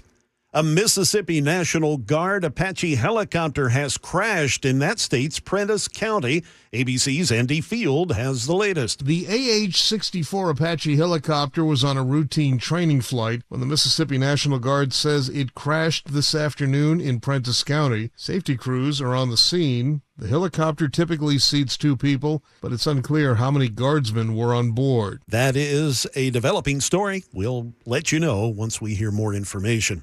There's just one more day until the South Carolina Republican primary, and both former President Trump and former South Carolina Governor Nikki Haley are holding rallies to drum up more support. Early voting for the primary ended Thursday in South Carolina. Already about 217,000 votes have been cast. At a rally in Rock Hill, former President Trump made a point to come out in favor of in vitro fertilization following the Alabama Supreme Court decision finding frozen embryos can be considered children under state law. And today I'm calling on the Alabama legislature to act quickly to find an immediate solution to preserve the availability of IVF in Alabama, and I'm sure they're going to do that. The Republican Party should always be on the side of the miracle of life and the side of mothers and fathers and beautiful little babies. Have to be on that side. Back here in Tennessee, a federal judge today barred the NCAA from enforcing its rules prohibiting name, image, and likeness compensation from being used to recruit athletes, granting a request for a preliminary injunction from the states of Tennessee and Virginia. It deals another blow to the association's ability to govern college sports. The plaintiff's arguments in asking for the injunction suggest that since the NCAA lifted its ban on athletes being permitted to cash in on their fame back in 2021, recruits are already factoring in name, image, and likeness opportunities when they choose where to go to school. And more airlines leaving passengers holding the bag, so to speak. United Airlines said today that it, too, is raising its fees for checked bags, following a similar move earlier this week by American Airlines, starting with tickets booked tomorrow. Economy class passengers on domestic flights, they'll be charged another $5. That'll bring the price to $35 for the bag if they pay online at least 24 hours before the flight, and $40 after that. The fee for a second check bag, it'll raise $5 too. That fee climbs now to $45 in advance, and $50 if you do it at the airport. So, boy, do it before you get there, that's for sure. That is the latest news. We've got traffic and weather next. I'm Jay Harper, WTN News.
Hey, good afternoon, everybody. It's 7 minutes now past the hour of 5 o'clock on Super Talk 99.7, the 23rd day of February.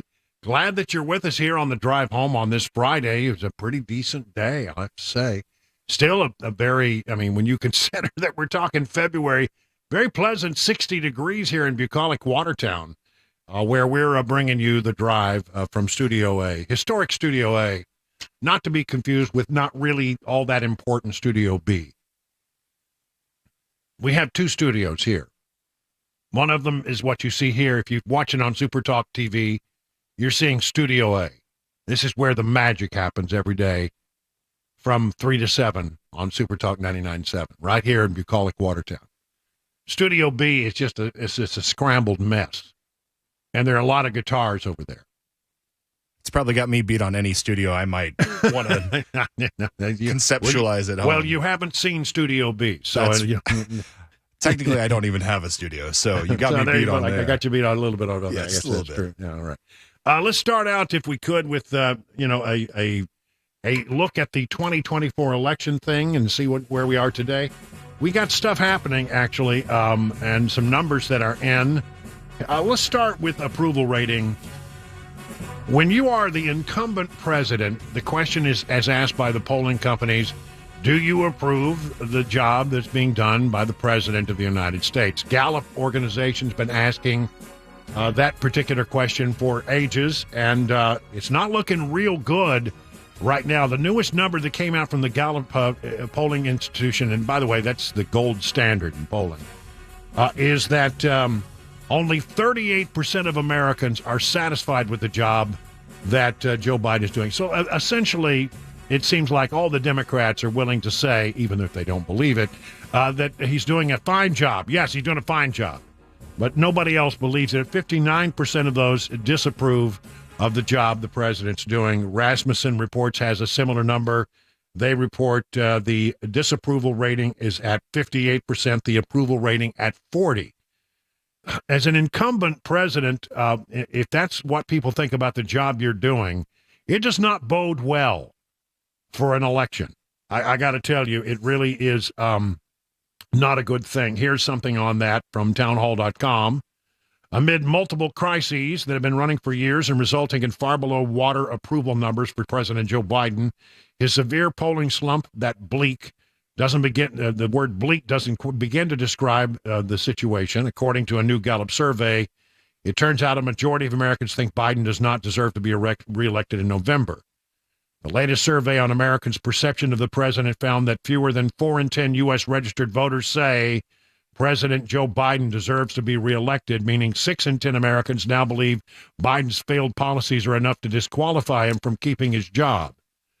The bad news from Gallup for Biden's case that Americans should give him another 4 years comes when, after even worse reality shown in an ABC News Ipsos poll earlier in February that found even a larger majority of American voters say Biden doesn't have the capacity to serve in a second term. According to that survey, 86% of Americans said Biden is too old. 73% of Democrats agree with that statement. I mean, honestly, if 86% of Americans say, no, he's too old, he's old, he's just old. No, we don't really need him to come back again.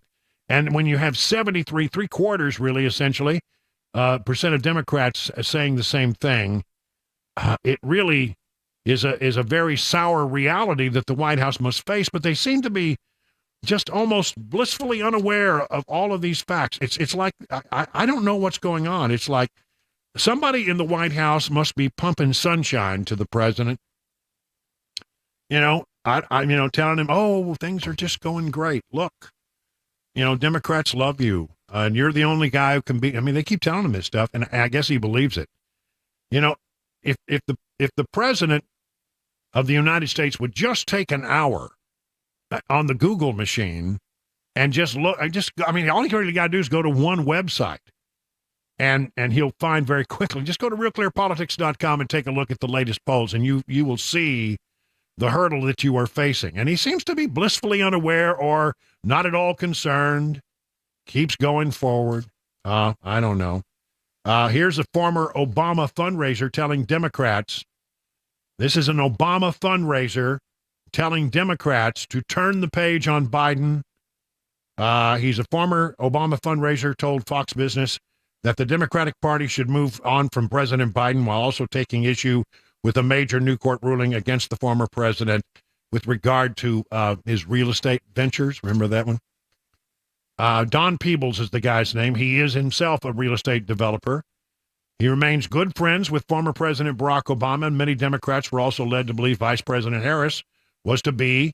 He says that Democrats were led to believe, don't worry, you've got Joe Biden in there, but Vice President Harris will be the understudy and then be ready to transition Biden to succeed him. But as this guy, Don Peebles, said, she's failed to do that. She's failed to impress. I think the Democrat Party should turn the page. Biden was to be a transitional leader. I even said it on your show. I think he would be president and Kamala would be waiting in the wings, learning how to become president. He said instead, Harris has disappointed many within the party, including himself, and that it is time the entire ticket step aside if Democrats want a chance to defeat likely Republican nominee Trump. Wow. Democrats, I mean, there are a few Democrats who see how dire the situation is. And it's dire. But they're apparently at the White House, they're just like, problem? What, me worry? I don't think there's anything to worry about. Everything's just fine. No, it's great. Don't worry. No. We'll take care of that Trump guy. Well, look, I'm not egging them on to do something. The reason I bring this to your attention is I don't believe Biden will ultimately be the nominee. I don't. I just think that somebody in the Democrat Party who's got the power pulling the strings, Barack Obama, I would be willing to say to Joe, I'm sorry, Joe, it's not happening for you. You need to get out of the way. We got to do something else. We got to go with Plan B. And by the way, I don't think the Plan B is Michelle. That's just me. We'll have that conversation another time. So Biden apparently is out. He's been out west in California making a bunch of stops. And what you need to know about fundraising tours is that, yes, there is a traveling press corps that travels with the president everywhere he goes. If he gets on Air Force One, they get on Air Force One. If he gets into a motorcade, they get into a motorcade. If he flies somewhere by helicopter, they fly by somewhere by helicopter. They're never very far from him, but that doesn't mean that they actually can cover him. They're just there in case, something happens and we need to report on it. So I used to do this, so I know exactly what happens. But when you're going fundraising, they're private events, and the press is not allowed in most times. Every once in a while they are, but not often. And so he's been going to all these events. And so we don't know exactly what he has said or how it's been going. We don't know if there's been any faux pas or goofs because that information has not come out. But there's a couple of stories here that say that people have been very worried about his performance and the fact that he needs pre-screened questions and pre-arranged answers put for him on cheat sheets. He is handed the questions that you're going to be asked, who to call on, what the question will be, and what exactly your answer should be. And, if you're the president of the United States and you can't wing it for a few answers off the cuff, you're in bad shape. And apparently it's been noticed by a lot of people. Apparently he really has to rely on these cheat sheets. Occasionally he'll ask a question or answer a question that's not on the cheat sheets, but it's not often. Advisors to the president told Axios the president is only given the cheat sheets, that you call them cheat sheets, for highly comprehensive and technical questions, adding that the president frequently takes unplanned questions. The president's campaign reportedly dismissed worries over the president's use of the cards. Well, you don't see Donald Trump with any cheat sheets, do you? And by the way, why not just put it on teleprompter? They don't trust him with the teleprompter. That's why he's not very good with it. I'll get into this other thing in a minute. I want to spend some time doing this. If indeed Biden drops out as I think probably will happen. I don't know exactly when. I don't know exactly how. I don't know how the whole thing happens. I don't know when the whole thing happens. I just feel that Democrats feel like they have too much at stake to put it all on the line with somebody like Biden, who is increasingly senile. And so I keep thinking somehow that a change is going to be engineered, and I can't tell you how. I don't know where, when, but I do think that this story is pretty interesting that I found, and of all places, the Washington Post. It says, okay, so what happens if Joe Biden decides to drop out? How might that work? And they said what you need to do is look at 1968. That might give you a clue as to how things would go. Things are a little different now with the Democrat Party rules, but nonetheless, let's revisit 1968. March 31st, 1968, Lyndon Baines Johnson is now the president of the United States following the assassination of JFK. And on that day, March 31st, 1968, he makes a shocking announcement after having just squeaked out a win in New Hampshire. With our hopes and the world's hopes for peace and the balance every day, I do not believe that I should devote an hour or a day of my time to any personal partisan causes or to any duties other than the awesome duties of this office, the presidency of your country. Accordingly, I shall not seek and I will not accept the nomination of my party for another term as your president. Well, that was a shock. He bowed out on 31st of March, 1968. The Vietnam War was raging. It was not going well. He had just barely squeaked out a win in New Hampshire, and it was not looking real good. His vice president, Hubert Horatio Humphrey, joined in the primary fray against Eugene McCarthy and Senator Robert F. Kennedy. And Humphrey was unable to make it onto several primary ballots. I mean, the other two had already been in for a while. Humphrey was joining late, but he had an unconventional strategy, having allies stand in for him in certain primaries to disrupt the competition and allow state party leaders to send the delegates his way. In other words, they put people who were popular in that state up in that state at the last minute because Humphrey couldn't get on the ballot, and they simply said, if you vote for him, you're really just voting for Hubert Horatio Humphrey. It's just that we can't get him on the ballot. After months of strategic campaigning, the Washington Post writes in early June, Humphrey had a sizable delegate lead over RFK and several hundred delegate lead ahead of McCarthy. His campaign strategy appeared to be working, but an unexpected national tragedy quickly complicated his plans. Kennedy was assassinated, upending the primary race. With no candidate having amassed a majority of the nation's delegates, the Democrat presidential nominee was decided at the 68 Democrat National Convention. Tensions were high inside the convention. Security guards wrestled with reporters who were trying to get information. The very infamous incident that occurred where Dan Rather got beat up by some guys. Walter Cronkite said, I think we've got a bunch of thugs here, Dan. And, that was a very famous clip. Most of the state's delegates at the convention voted for Humphrey, leading him to win the Democrat nomination party after he faced off against then-former Vice President Richard Nixon in November, losing to the Republican Californian by 110 electoral votes. It's quite a shellacking, actually. So they did sort of revamp the party rules after that. As it stands, it doesn't appear, the report goes, that the DNC has any desire to recreate the 68 contested convention, but that may be beyond them. Let's say, for example, that Biden has a bad moment. He does another faceplant. He stumbles. He has a brain freeze on national TV. Something happens. God forbid.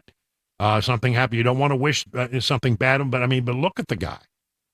He can barely navigate a set of stairs, and he can't speak without having both the questions and the answers in advance. So, it's something happens that sort of precipitates that a change needs to be made. we might want to look at 1968 as the blueprint for what things might happen going forward. I'll leave you with this very quickly. A powerful union, the Teamsters, they represent truck drivers and warehouse workers, has given the Republican National Committee $45,000 after former President Donald Trump met with the union in January.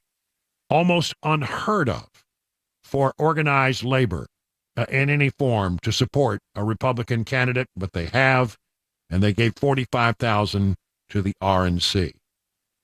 It is now 23 minutes past the hour of 5 o'clock on Super Talk.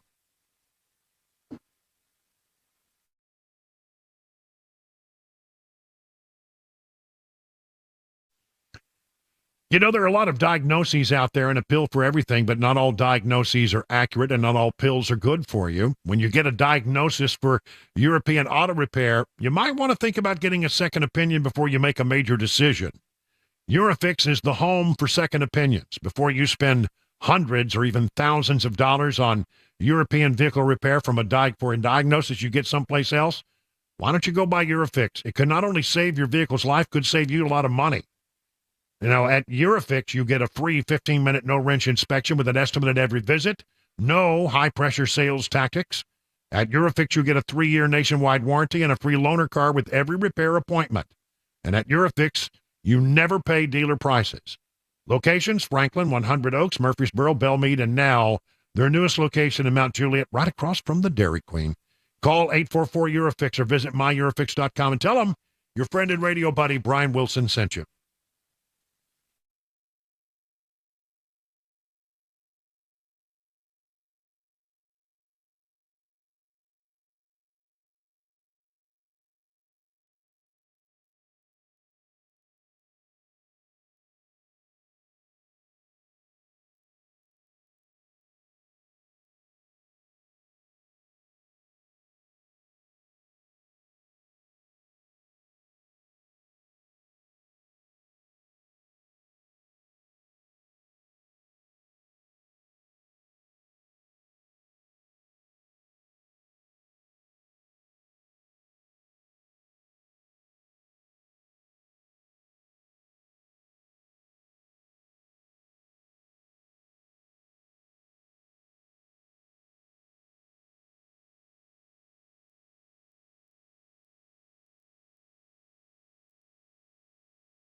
Putin critic Alexei Navalny's mother claiming the Russian government is, among other things, blackmailing her. We'll have that story. Not good news for the longtime leader of the NRA. And that private lunar lander, well, it made it to the moon, but there is a problem. We'll have those stories at 5:30 on Super Talk 99.7 WTN. Thank you, Jay Harper, in for Mac Morey today. And we have Mason Fleming pushing all the blinky buttons. We appreciate you. Chris Weber's that's slacking off again.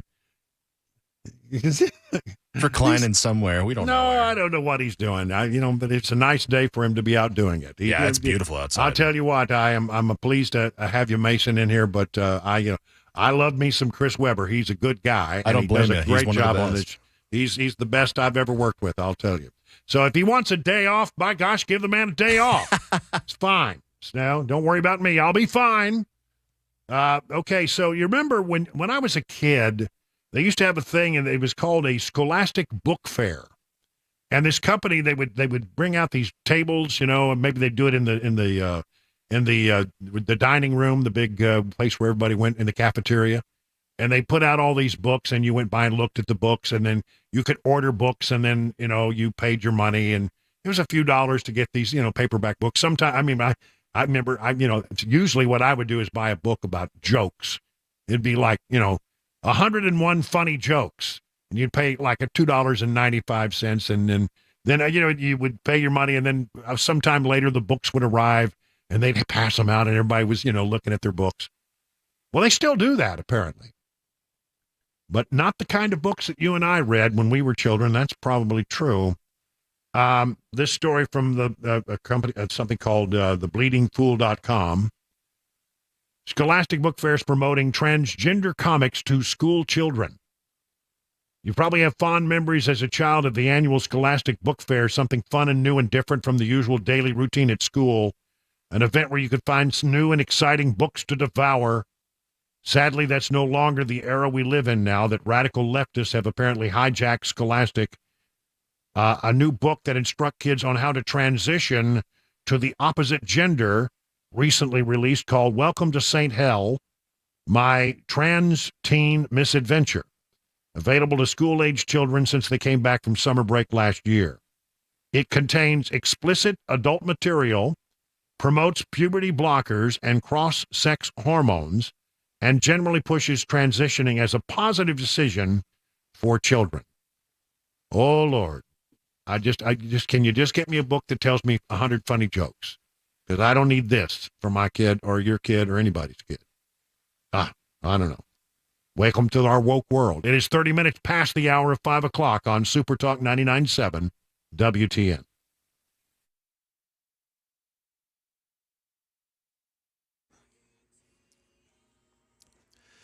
Good evening. It is 5:30, and I'm Jay Harper with your top stories. We've got some sunshine, rather windy. We are down to 58 degrees on Music Row, a traffic report, and the weather forecast coming up in a few minutes.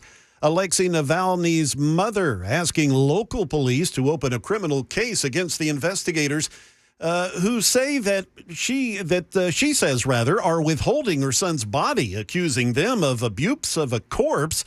She also says the Russian government is blackmailing her. We've got more from Patrick Reevell. He's with ABC News. Russian authorities have given Alexei Navalny's mother an ultimatum: accept a private funeral or they will bury him in the Arctic prison where he died, according to Navalny's team.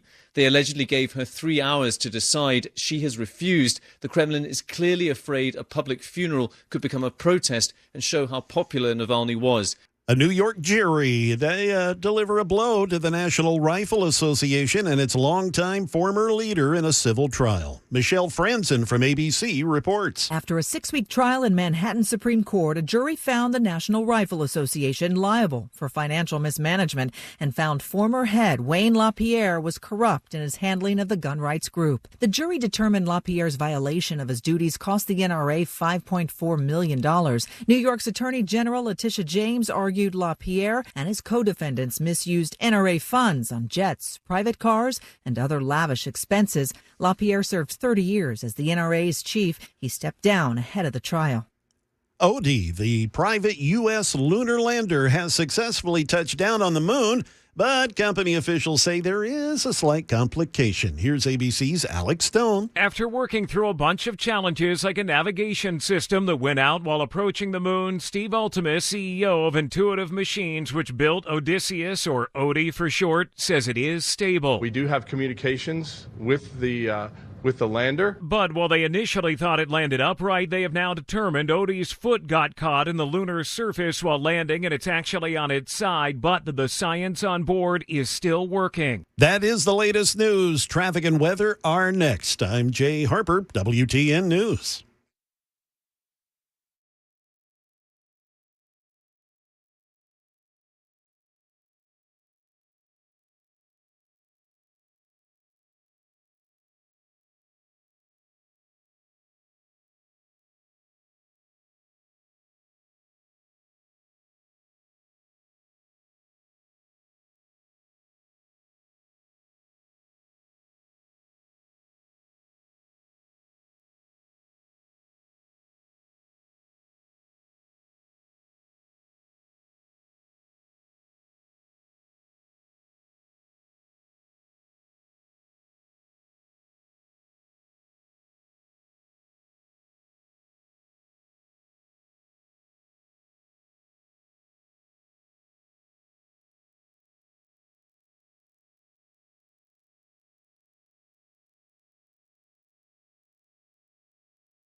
We're just a few minutes away from our round two of Phone Your FARB Friday. Phone lines open, 615-737-9986. Get ready. In the meantime, let me tell you about the folks over at Beacon Capital Management. Discover your retirement savings potential in less than 30 seconds with Beacon Capital Management's free retirement saving calculator. This simple step-by-step calculator, easy to use, and you'll get your results right away. Take the next step in your financial planning journey and see how much you could have saved for retirement by now. Just ask beaconnow.com to get your details on that. That's askbeaconnow.com to get more details. And by the way, the folks at Beacon, good people, maybe you need to do a deeper dive. Why don't you call them at this number, 615-488-9303. Find out if you're making the right moves or if you need to make a mid-course correction so you'll be where you want to be when it's time to retire. Replace the worry with confidence that you're on the right path. Again, the number, 615-488-9303. The experts at Beacon stand ready to take your stress away. Learn more at askbeaconnow.com.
It is 38 minutes now past the hour of 5 o'clock on Super Talk 99.7. That means it's time for yeah, that's right. I mean, the 4 o'clock people, they were pretty good, but I have hopes that the 5 o'clock people will be better.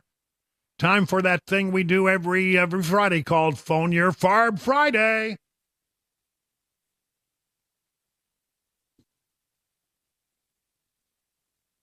Maybe, you got a bee in your bonnet. Maybe you got a burr under your saddle. Maybe you got a bug in a place where I hope you never really ever have a bug.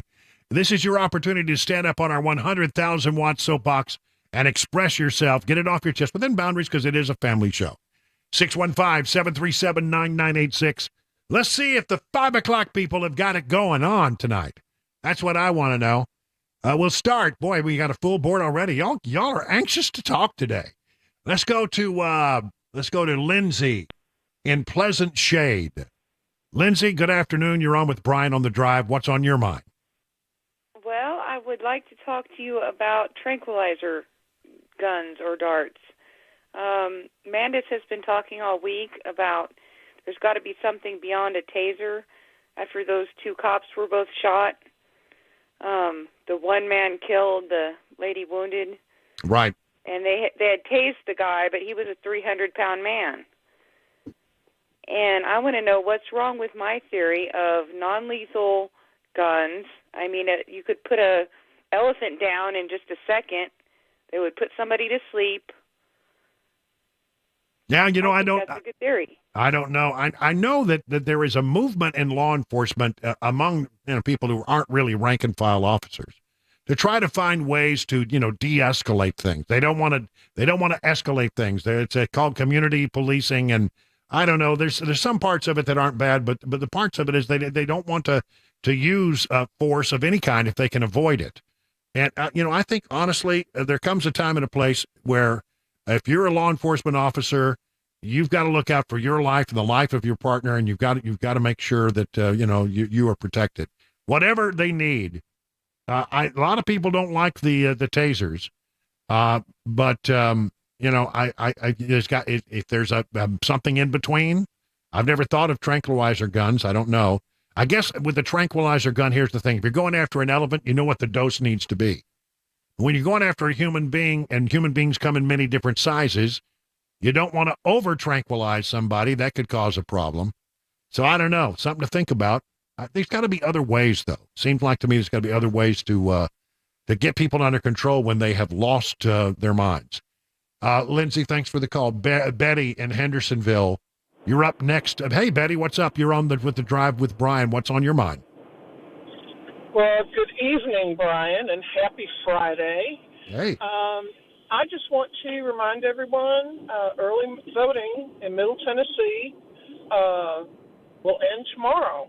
So, if you are eligible to vote, we want you to go out there and exercise your constitutional responsibility. And tomorrow is a good day to get it done. So that's my thought. And for the tranquilizer idea, as someone who has drug allergies, I just see that as lawyers licking their chops saying, oh, yes, please. Yeah, you're exactly right. Yeah. Okay, listen, you know what? Thank you, Betty. It is the last day to vote. If you want to vote early. Now you can still vote on election day, but we as Republicans have got to get into the mode of voting early. I've never really been big on voting early, but because I always like to wait until the last day because something could happen in a campaign and it would change my mind about it in the last hours of a campaign. But I think we here in Middle Tennessee, we pretty much know what we want in this primary, and this, it doesn't hurt to get it done and be done with it. Again, get in the mode of doing it so that it becomes a habit by the time we get to the general election. Betty, thank you for that. Chris in Etheridge. Chris, you're on with Brian on the Drive. What's on your mind, Chris? Hey, Brian, good to talk to you. I've always heard on this program that when the Democrats are caught in something that you better be paying attention to what you're not seeing in the other hand. Has anybody thought about the Democrats letting Biden and Hunter and all of this stuff come out and let them take the rap to hide other issues that they do not want brought to light? In other words, look over here, sleight of hand. Pay attention to what's going on with my right hand while I'm doing something that I want you to watch in my left hand, right? Is that what you're willing to let Biden and his family take the rap with all of this stuff? Imagine how bad and how imagine it is that what they don't want us to see. Yeah. Well, I don't know. Maybe that's it. It's a thought, but I want to say this gently. Sometimes we try to overcomplicate what things and we see things going on in the world around us, and we wanted to make it a 3-bank shot when it's really just a 1-bank shot. It's just a straight on shot.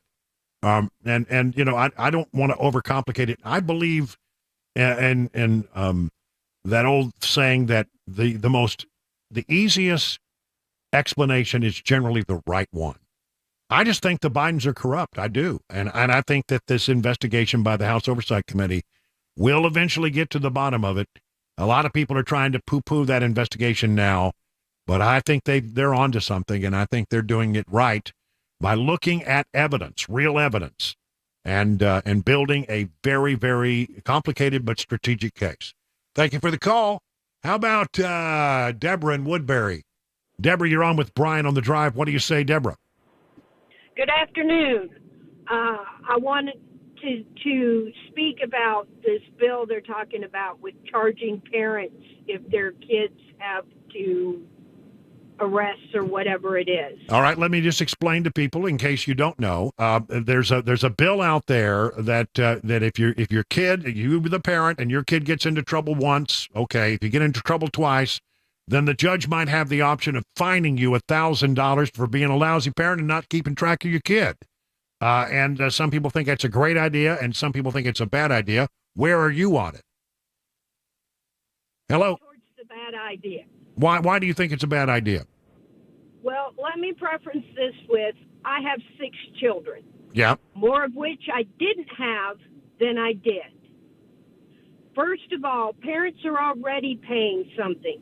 Because who do you think is going to pay for the attorney? Who do you think is going to pay for the fine? These kids aren't doing that. But what do you do when you have another parent that's not in the house that allows the child to do things that you wouldn't allow the child to do in your house? Well, I would say, Deborah, and look, this is a complicated issue, and you're right, there are going to be exceptions. But what I think would be the place where you could make that argument would be before a judge. That you would sit down before a judge and say, Judge, you know what, I do enforce that rule, but when he goes over to Dad's house, Dad doesn't enforce that rule.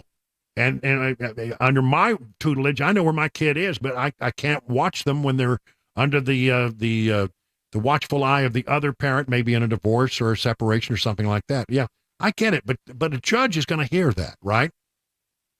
I don't know. I hear what you're saying, and I have heartburn about this on some levels, but I also feel like, you know what? There are cases out there where the parents are not being parents, and we got to do something about it. We got to make these people responsible. Having to delivering the kid is not the end of your responsibility. It's the beginning of your responsibility. And so many parents don't care where their kids are. How in the world? I can't imagine when I was younger, me running around all night long until 2 or 3 or 4 o'clock in the morning, getting in all kinds of trouble. Where are the parents in cases like this? Why is it that they're allowed to do that? Under what circumstances is that okay? And when you have egregious behavior, maybe $1,000 fine gets their rapt attention. I don't know if it makes a difference or not. It's something being considered. I have heartburn about some of it. I do. I swear I do. But I also think that there are those parents out there who are not doing their job, simply not doing their job. All right, let's see who else we got here. How about Calvin in Lebanon? Calvin, Hey, what do you want to talk about today, Calvin? Y'all may have updated this somewhere along the way. It's been a while, and I may have missed it. Glenn Funk, the raid of his office for him spying on people, Did y'all ever find out what happened where they came in and raided FBI or somebody? Yeah, the question was about apparently the cameras that are in his office. I have not seen an update on that in some time. My memory of that is that Phil Williams was the guy driving that train and doing that investigation, and there were concerns about whether or not these cameras had also the ability to record sound, and whether people knew in some cases when they were in the district attorney's office that they were being recorded not only visually but also with audio sound, which could raise some real questions. Just say you're an attorney with your client. You step into a side hallway to have a conversation, and is it being picked up? Is it something that they could review? I mean, I think those were the questions and sort of what they were getting at with that. And I actually haven't seen anything on it in a while. I know that I think the TBI was involved in that investigation at one point. So, I don't know. You're right. Sometimes you wonder what happens with these stories. Maybe we need to do a follow-up on that. Good point, Calvin. Thank you so much. I got just enough time to check in with one of my favorite listeners. His name is Tiny, and he is anything but tiny. He's 6'8". He's 300 if he's a pound. Tiny, what's on your mind today? Just weather in Tennessee. And varieties of spice of life. Tennessee weather is a gourmet experience. Where else can you get 4 distinct seasons in 1 week? Yeah, that's right. Snow, and then the next couple of days it's like 70 degrees, and then it's cool again, and then it gets warm again, and get rain. You get it all. That we used to say in West Texas, if you don't like the weather, just hang around for 5 minutes. It'll change. Tiny, good to hear your voice. It's a big voice, isn't it? I like Tiny's voice. 50 minutes now past the hour of 5 o'clock.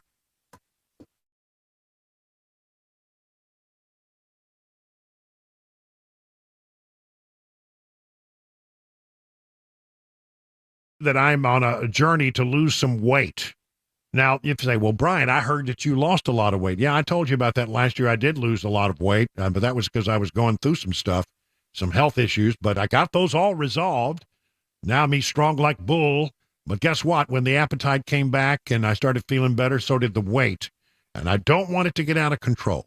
So I'm working with the folks over at Restoration Wellness Med Spa in Lebanon.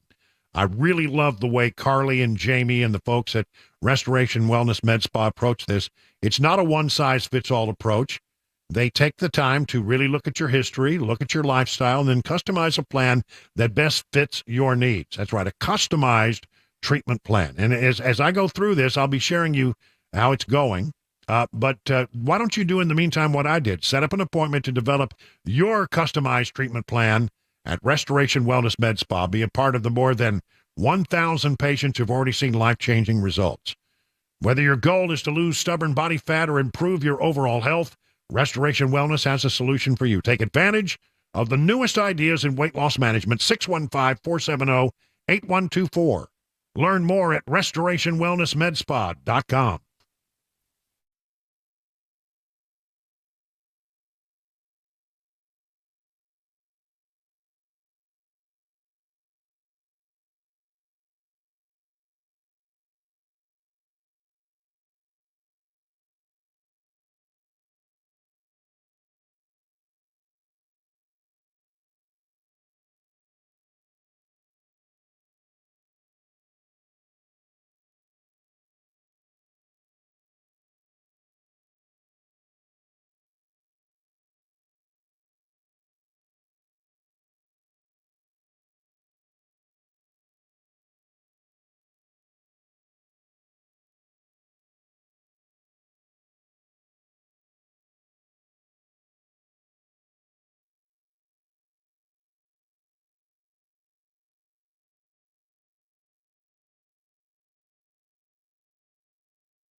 Good evening. It's 6 p.m., and I'm Jay Harper with your top stories. We're looking at a clear sky for the most part, 55 degrees now, still rather windy in Nashville.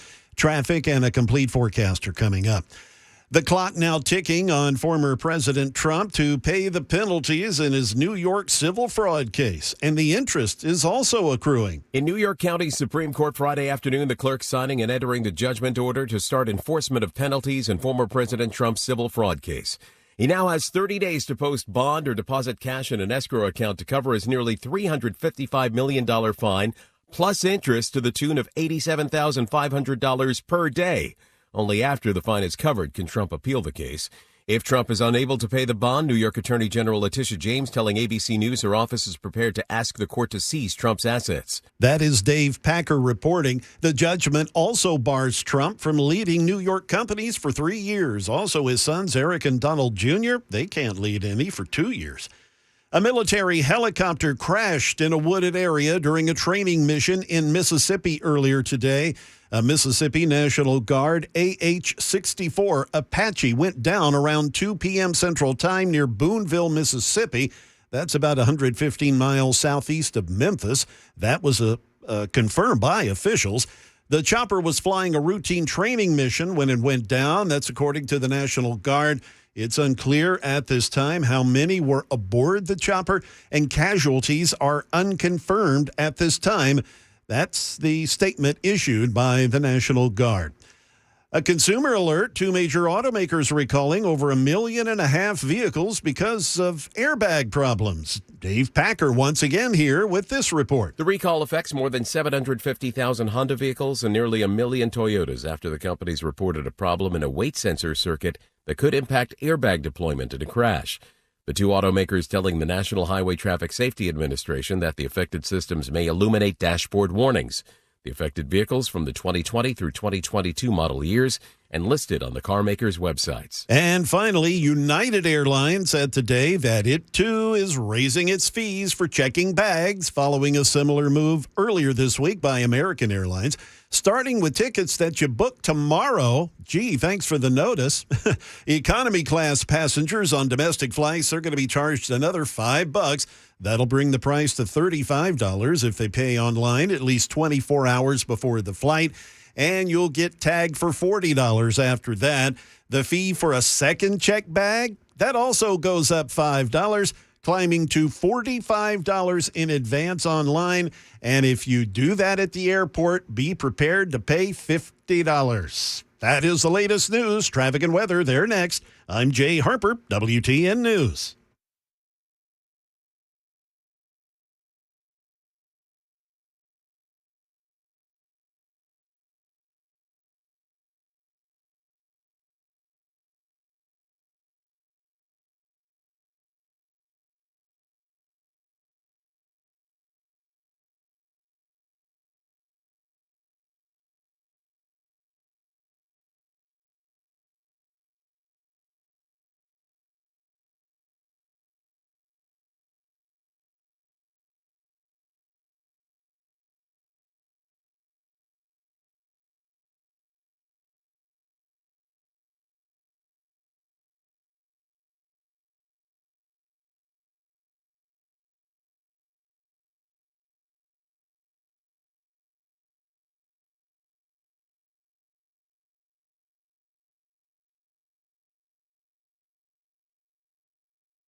Hey, it's 7 minutes now past the hour, 6 o'clock on this Friday night edition of The Drive. We're ready to get this hour done, and then you and I, we can begin our weekend. But before we get there, we got news and information to share with you from around the world, across the nation, up you straight down your alley. That's right. We got all kinds of stuff to talk about. I'm telling you, we're tracking another one of these weird balloons. It's been seen over Colorado. We'll get to that a little later in the hour, so just hang in there for that. The other thing I want to talk about, and this is deliciously good. So, you got this investigation going on with in Fulton County. And you got the DA there. Fulton County DA is a woman by the name of Fane Willis. And she hired a prosecutor by the name of Nathan Wade to prosecute Donald Trump. All right. And so she has paid him, I don't know, something like $700,000 since he started and hired him, some time back. But the allegation has been made that basically Nathan Wade and Fane Willis have a romantic relationship, and that so she picked her lover basically and decided to give all this money to her lover to then prosecute Donald Trump. He didn't have a great deal of prosecutorial experience, but she gave him the deal anyway. And so then apparently there were some vacations they took together and some other stuff. And she said they were absolutely adamant. Yeah, yes, we went on a little vacation trip, and yeah. But I paid him back, and it wasn't the money that I gave him for the job he was doing as prosecutor. He paid for his part, I paid for mine. Oh, we paid it in cash. Oh, really? Where are the receipts? I don't know. No, we don't have any receipts. Where are the deposits? Don't have any deposits. Why did you have so much cash laying around there? Well, black people just have money laying around the house. That was basically it. And they said, and besides, that all started well after I made the decision to hire this guy. But now, well, it doesn't look like that was the case. From thehill.com, Trump investigator offers cell phone data casting doubt on Fane Willis's relationship timeline. So I'm going to read through this. It's just so good. You'll love this. Hang with me, all right?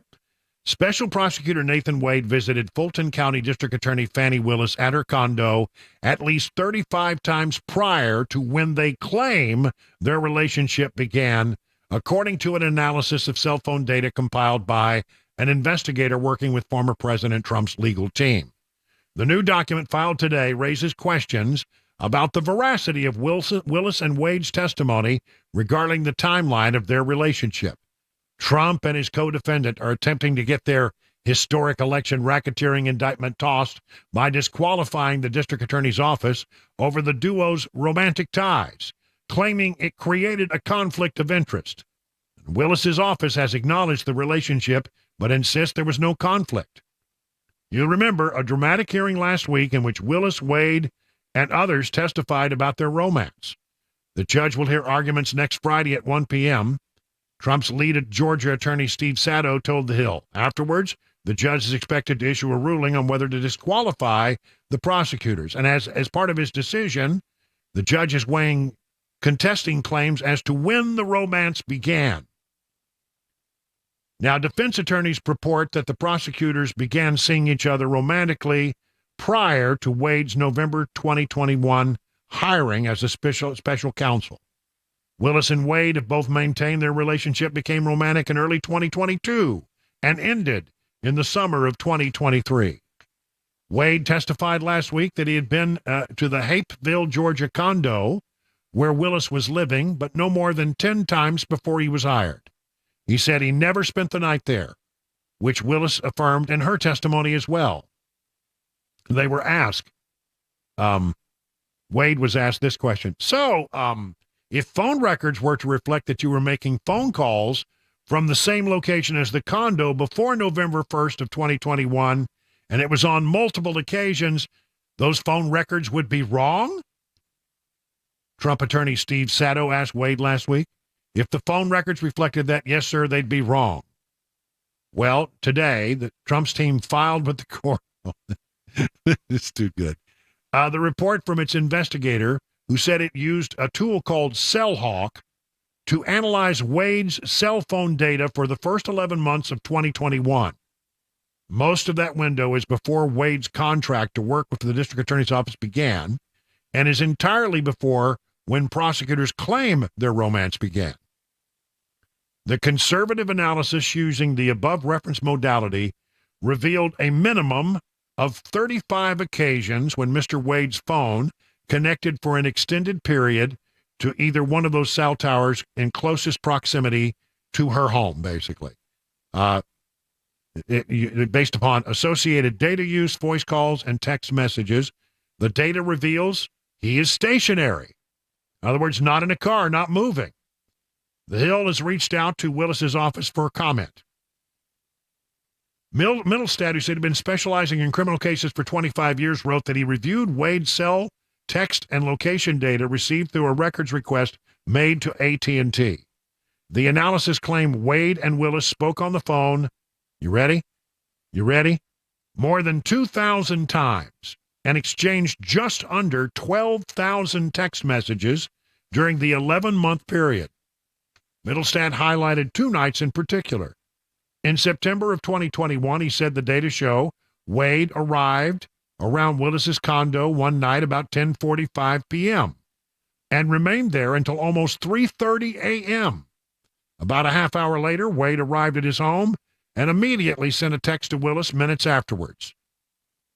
Weeks after Wade began working for Willis, the investigator said the district attorney called Wade about 11:30 p.m.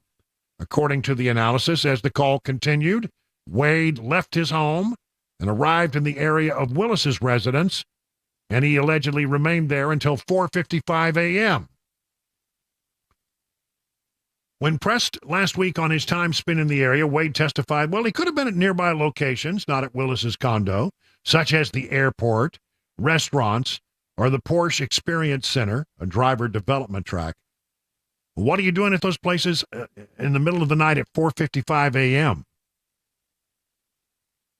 I mean, that's a great question, isn't it? Both Willis and Wade testified under oath their relationship began in 2022.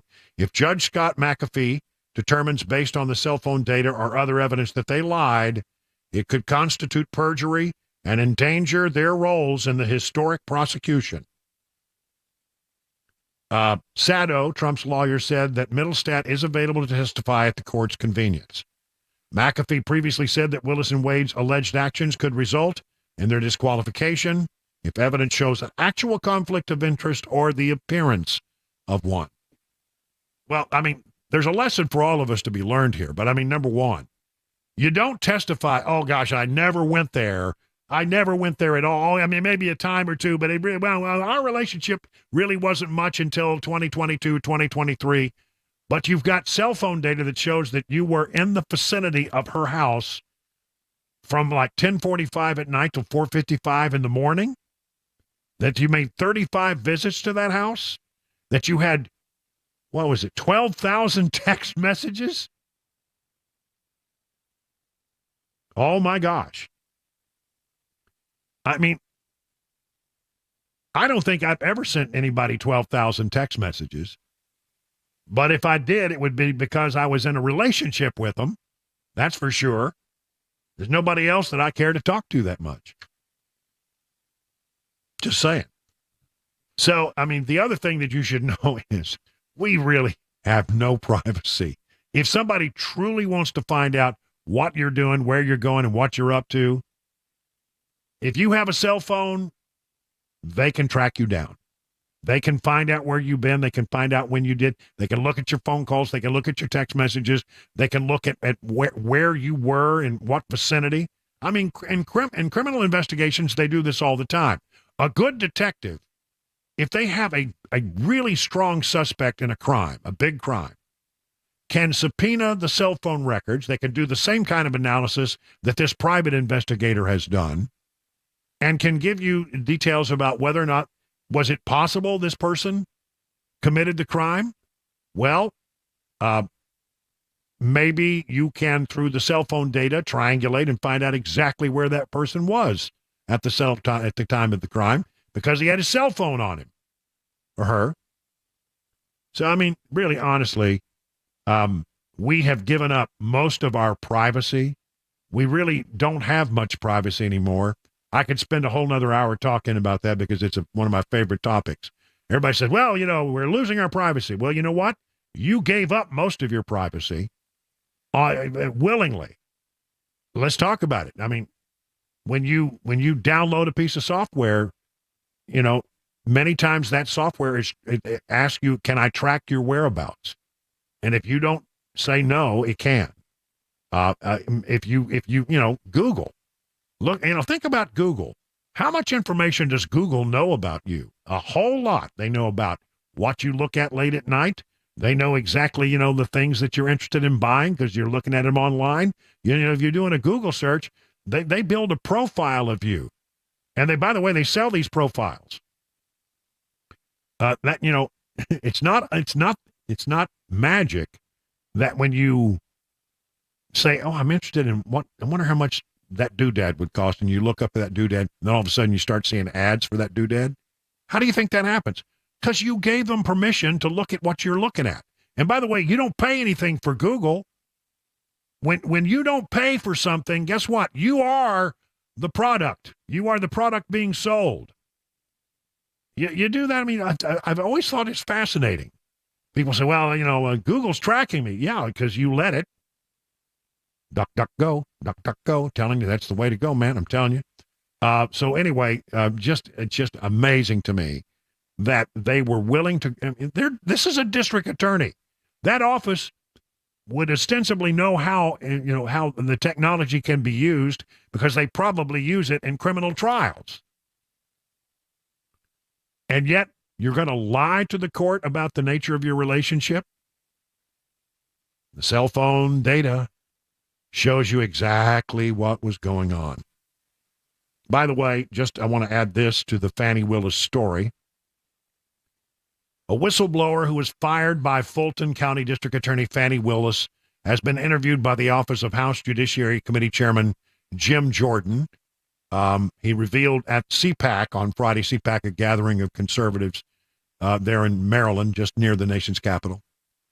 The committee subpoenaed Willis, who had been leading the Georgia 2020 election subversion case against former President Donald Trump earlier this month after she failed to send a response to a request for documents and information over her office's use of federal funds. So he has they've got a whistleblower. It's Amanda Timpson, who had previously heard in audio recordings privately warning Willis in 2021 that her top aide was attempting to misuse federal funds that were part of a $488,000 grant intended to counter local gang activity. Then employee Timpson warned Willis that campaign aide Michael Cuffey was trying to use the grant money for things that could not be used for. 2 months later, Willis fired Timpson, and Timpson subsequently filed a complaint alleging wrongful termination. This Fani, she's got some problems, and I think they're going to take a load off Fani pretty quick. I'm sorry, I'm always try to work that in. It's 20 minutes now past the hour of 6 o'clock on Super Talk 99.7.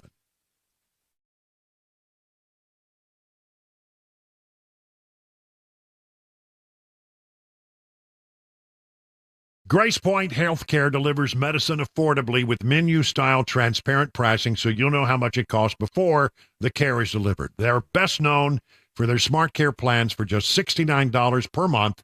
You get unlimited office visits and free basic labs for the entire year. And because you treat the whole family, even newborns, they offer family plans as well. Now, you marry this with a high-deductible insurance plan. It could save you and your family hundreds of dollars. At Grace Point, you can take your time. They will take their time with each patient. They see you the same or next day.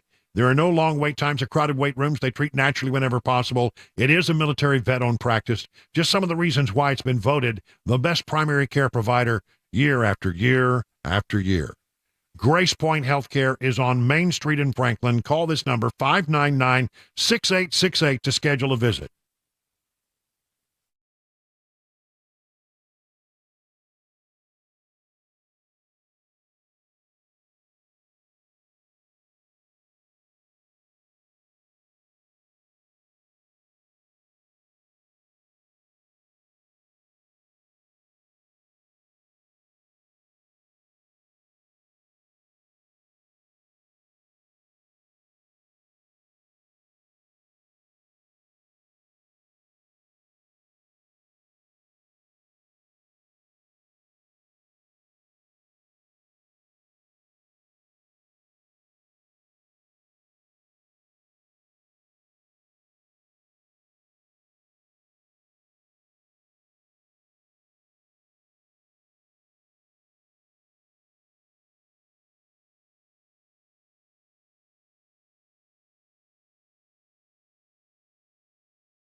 An arrest has been made in the death of a college co-ed in Georgia. And we'll have today's closing money news. That's all coming up at 6:30 on Super Talk 99.7 WTN. Well, we got another one of them weird balloons that is crossing the United States at high altitude. It was about a year ago. Remember, we had that whole Chinese balloon thing. And that's interesting because, I don't know if you're aware, but, weather patterns sort of replicate themselves on an annual basis. And right now, this is the time of year where we often have the jet stream moving in a way where things move pretty quickly across the United States at high altitude. If you're just floating along, moving on the jet, last week they were talking about the jet stream was moving so fast that planes were moving from the United States to Europe in record time, arriving at their destination some 45 minutes early because they had like a 275-mile-an-hour tailwind. So the jet stream is powerful right now. So here's what we know. This is from FoxNews.com. U.S. military tracking a high-altitude balloon over the western United States. It was spotted by U.S. military aircraft determined not to be a threat. When they say not a threat, it means it's not a weapon. But that doesn't mean it's not gathering information. The origin of this balloon and its purpose are not yet known. It is drifting east in the jet stream. So here's a statement. In close coordination with the Federal Aviation Administration, North American Aerospace Defense Command detected a small balloon at an altitude somewhere around 43 to 45,000 feet. That's very high. The balloon was intercepted by NORAD fighters over Utah, who determined it was not maneuverable and did not present a threat to national security. NORAD will continue to track and monitor the balloon. The FAA also determined the balloon posed no hazard to flight safety because, that's about 10,000 feet above where most of our commercial jetliners fly. It was a year ago that a Chinese spy balloon was discovered and shot down after it flew over the U.S. for several days. The Pentagon said in June that while the Chinese balloon had intelligence collection capabilities, it didn't collect any data before it was shot down. I don't know if I believe that or not. I don't know that I believe that assessment, quite frankly. It wasn't transmitting back any data all the time that was crossing the United States. It was shot down just off the coast of the Carolinas. Intelligence agencies have concluded that original spy balloon was used for spying, not weather-related issues, as China had claimed. They recovered a great deal of it, by the way. They shot it down. It went into the ocean. They were able to recover a lot of the balloon and its payload. So they had some time to study it. The Chinese spy balloon flew from Alaska to the East Coast, where it was shot down by the military on February 4th. So again, we have this balloon tracking another balloon. We don't know really what it is. It's just roughly a little more than a year after the last one. And there's a lot of background here. Apparently they found out there were a lot of balloons. That's basically what we know about it. It was spotted over Colorado, so keep your eye out. It's going to be moving pretty quick, given how fast the jet streams are moving right now. I don't know. It was a very interesting story. Remember how freaked out we were? And by the way, that balloon, the last one, the path took it over some very sensitive American installations, missile silos and important strategic Air Force bases where we have our nuclear planes, and they flew over some of the new missile silos that are in the northern part of the United States and mid-central part of the United States. And then it by the way, it passed in Tennessee, pretty close to the Oak Ridge National Laboratories, before it went on down to the Carolinas and out. And, you could see it just clear as day. You go out and look at it, there it was. But they didn't want to shoot it down. Everybody said, why aren't you shooting it down? Why don't you shoot it? Well, we don't want it to fall on somebody. Okay. I'm telling you, there were parts of the country, especially when they first spotted it in Alaska. Certainly there are parts of the upper Midwest where they could have shot it down, and there was a very small likelihood they're going to hit anything except maybe a cow. But they didn't want to shoot it down. Well, we don't want to take any risk, We don't want to take any risk. They claim, the Chinese never got anything. but I have my doubts. 30 minutes now past the hour of 6 o'clock on Super Talk.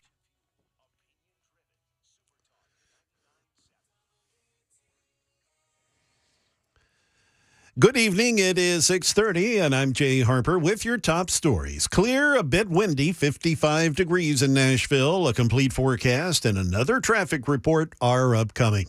University of Georgia police say they have made an arrest in the death of a nursing student whose body was found in the woods near the university's athletic fields. Officials say it's the first homicide at the university in decades. ABC's Steve Osunsami reports from Georgia. Investigators spent hours at an apartment complex searching for clues to whoever killed 22-year-old Laken Hope Riley. The young woman was a former UGA student who was studying at a nearby nursing school in Athens. She was out jogging Thursday morning on the UGA campus, but never returned.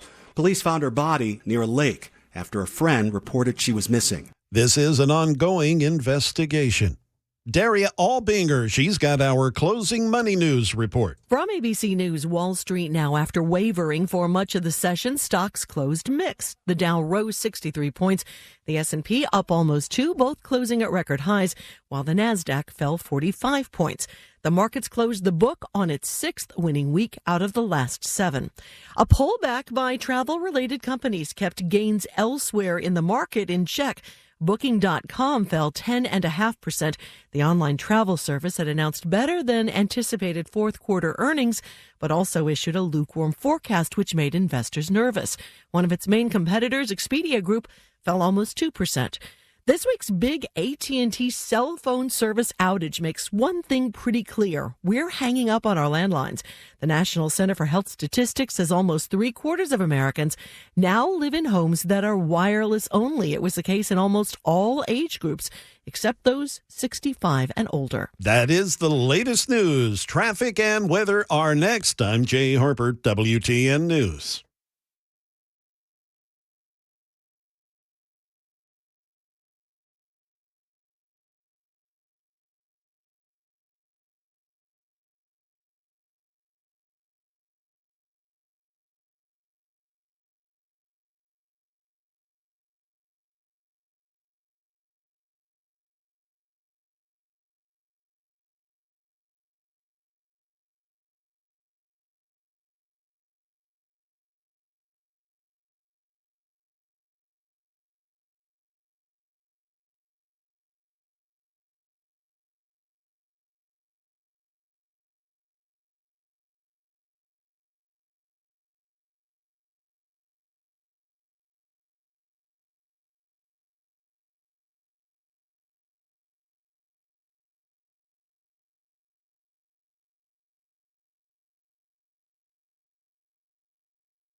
It's 37 minutes now past the hour of 6 o'clock on Super Talk 99.7 on this Friday evening.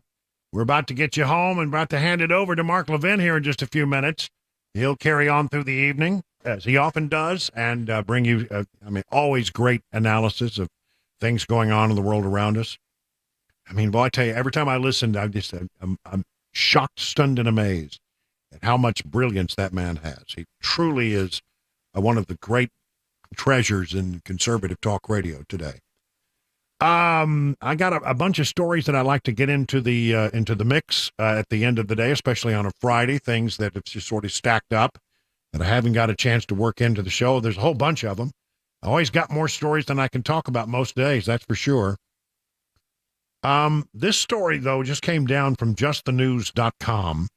Listen, if you're interested in the Biden Incorporated investigation, you need to follow John Solomon's reporting over at justthenews.com. He's on top of it. John Solomon's a good reporter. He was a very good reporter, and I've always found his reporting to be very solid.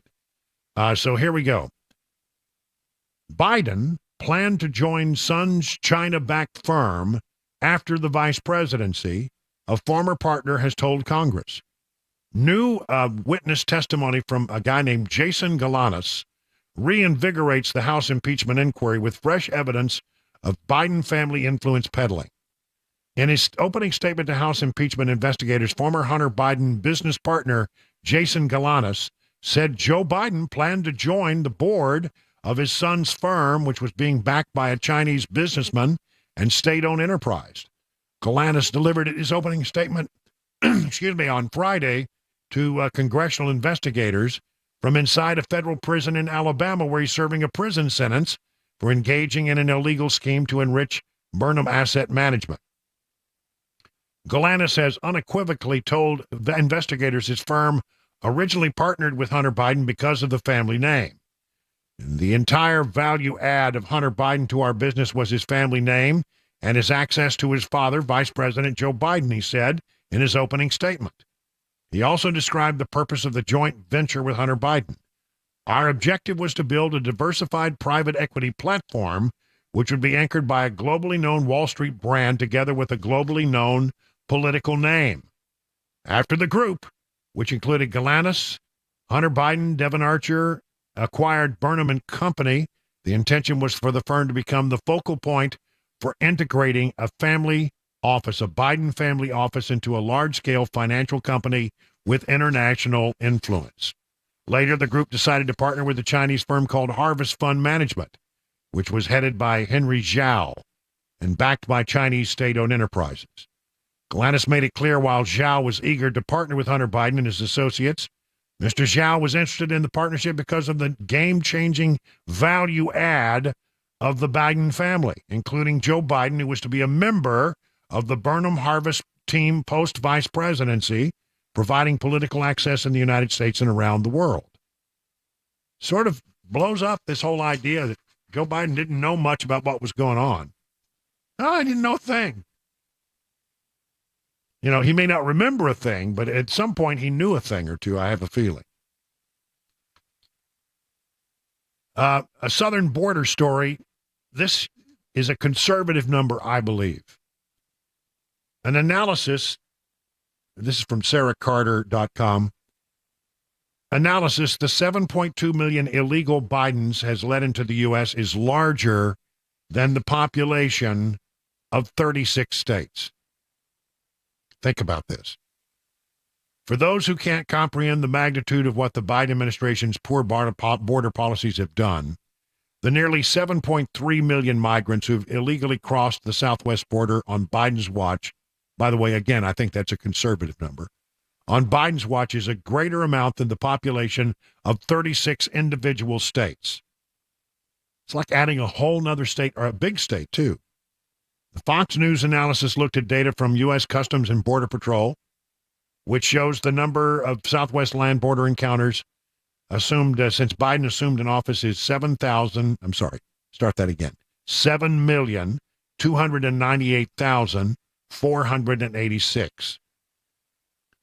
The CBP has already reported 961,537 border encounters in the current fiscal year, which runs from October to September. So that brings the number, if you just go by their numbers, to almost 3 million. That is larger than the population of 36 states, including, are you ready? Alabama, Alaska, Arkansas, Colorado, Connecticut, Delaware, Hawaii, Idaho, Indiana. Oh, we got a long way to go.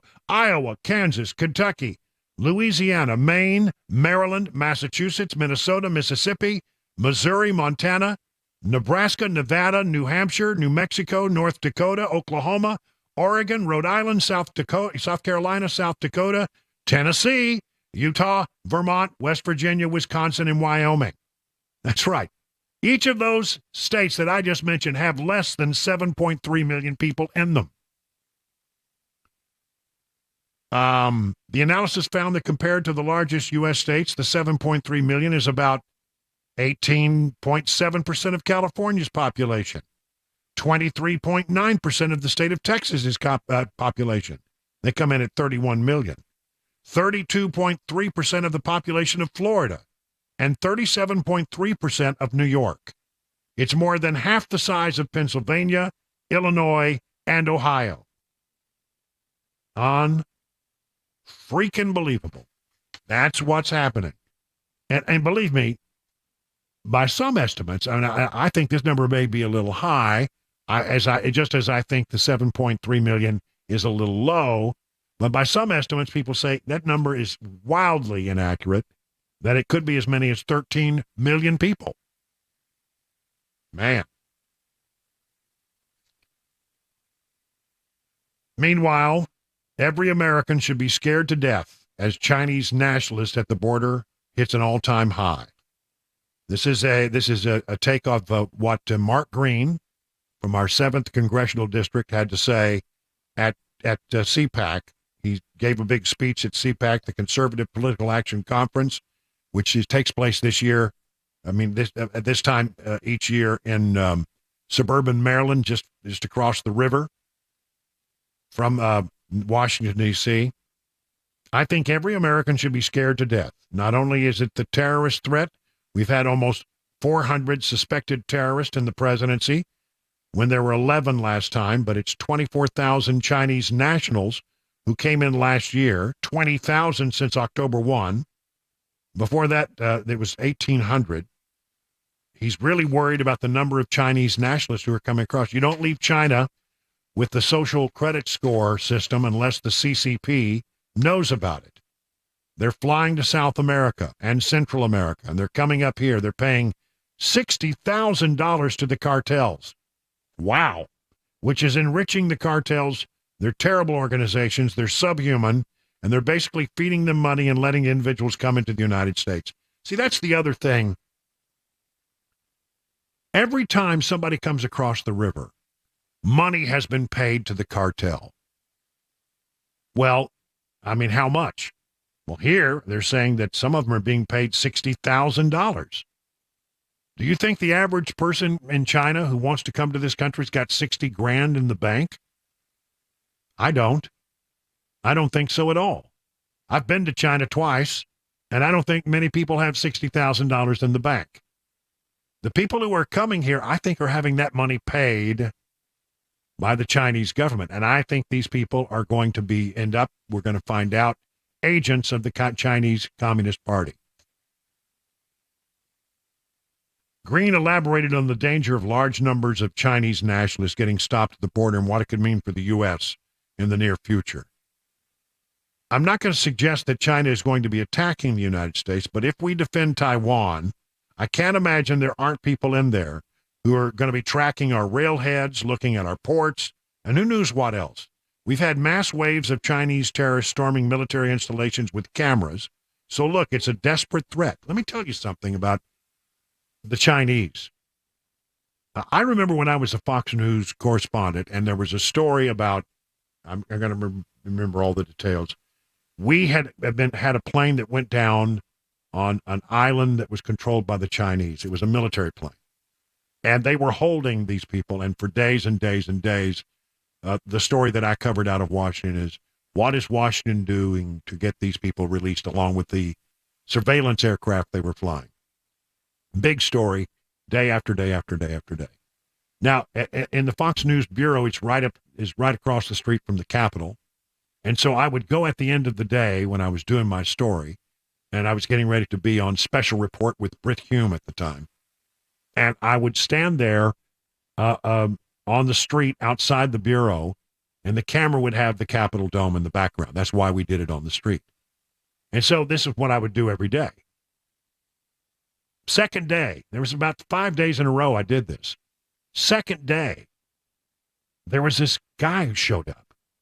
Little Chinese fella, standing on the corner, trying to look, he's standing where he can hear what I'm saying and the conversation that I'm having with my crew and the control room and all that kind of stuff, because, but it's right there on the street. And he was sitting there and he listened. He seemed to be listening to what I was saying.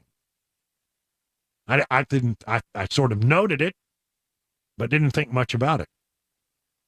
Next day, I go down to do my stand-up. Same thing. Little Chinese guy standing on the corner, standing up, looking around like,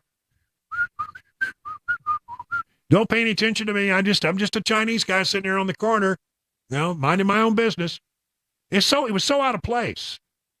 And I started to suspect that this was what the Chinese do. They have thousands of people inside their diplomatic operations who are not really diplomats, but they're spies. And they send them out. They send news reporters. They call them news reporters, but they're not really news reporters. They are spies. And they're all over Washington, D.C. So I turned to my camera crew and I said, watch this. And I disconnected because I was still a few minutes before I was about to hit air, disconnected my microphone, took off my earpiece, and just started directly walking toward the guy very quickly. Sort of, I was trying to be a little intimidating, but I wasn't going to hurt the guy or anything. I just wanted to see if I could rattle his cage somewhat. And I just walked up to him and said, excuse me, sir, can I help you? Is there something you need? Why are you standing here? And that's just all I did. The guy, his eyes got as big as saucers, and he ran away. Ran away. And I've always thought, but that's what happens.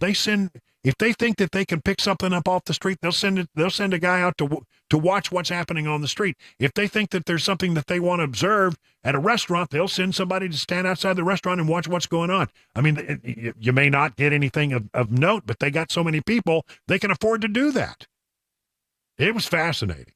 So I think that a lot of people are coming across, I don't trust them. I don't trust them a bit. I think that they are working for the Chinese government. 50 minutes now past the hour of 6 o'clock on Super Talk 99.7 WTN.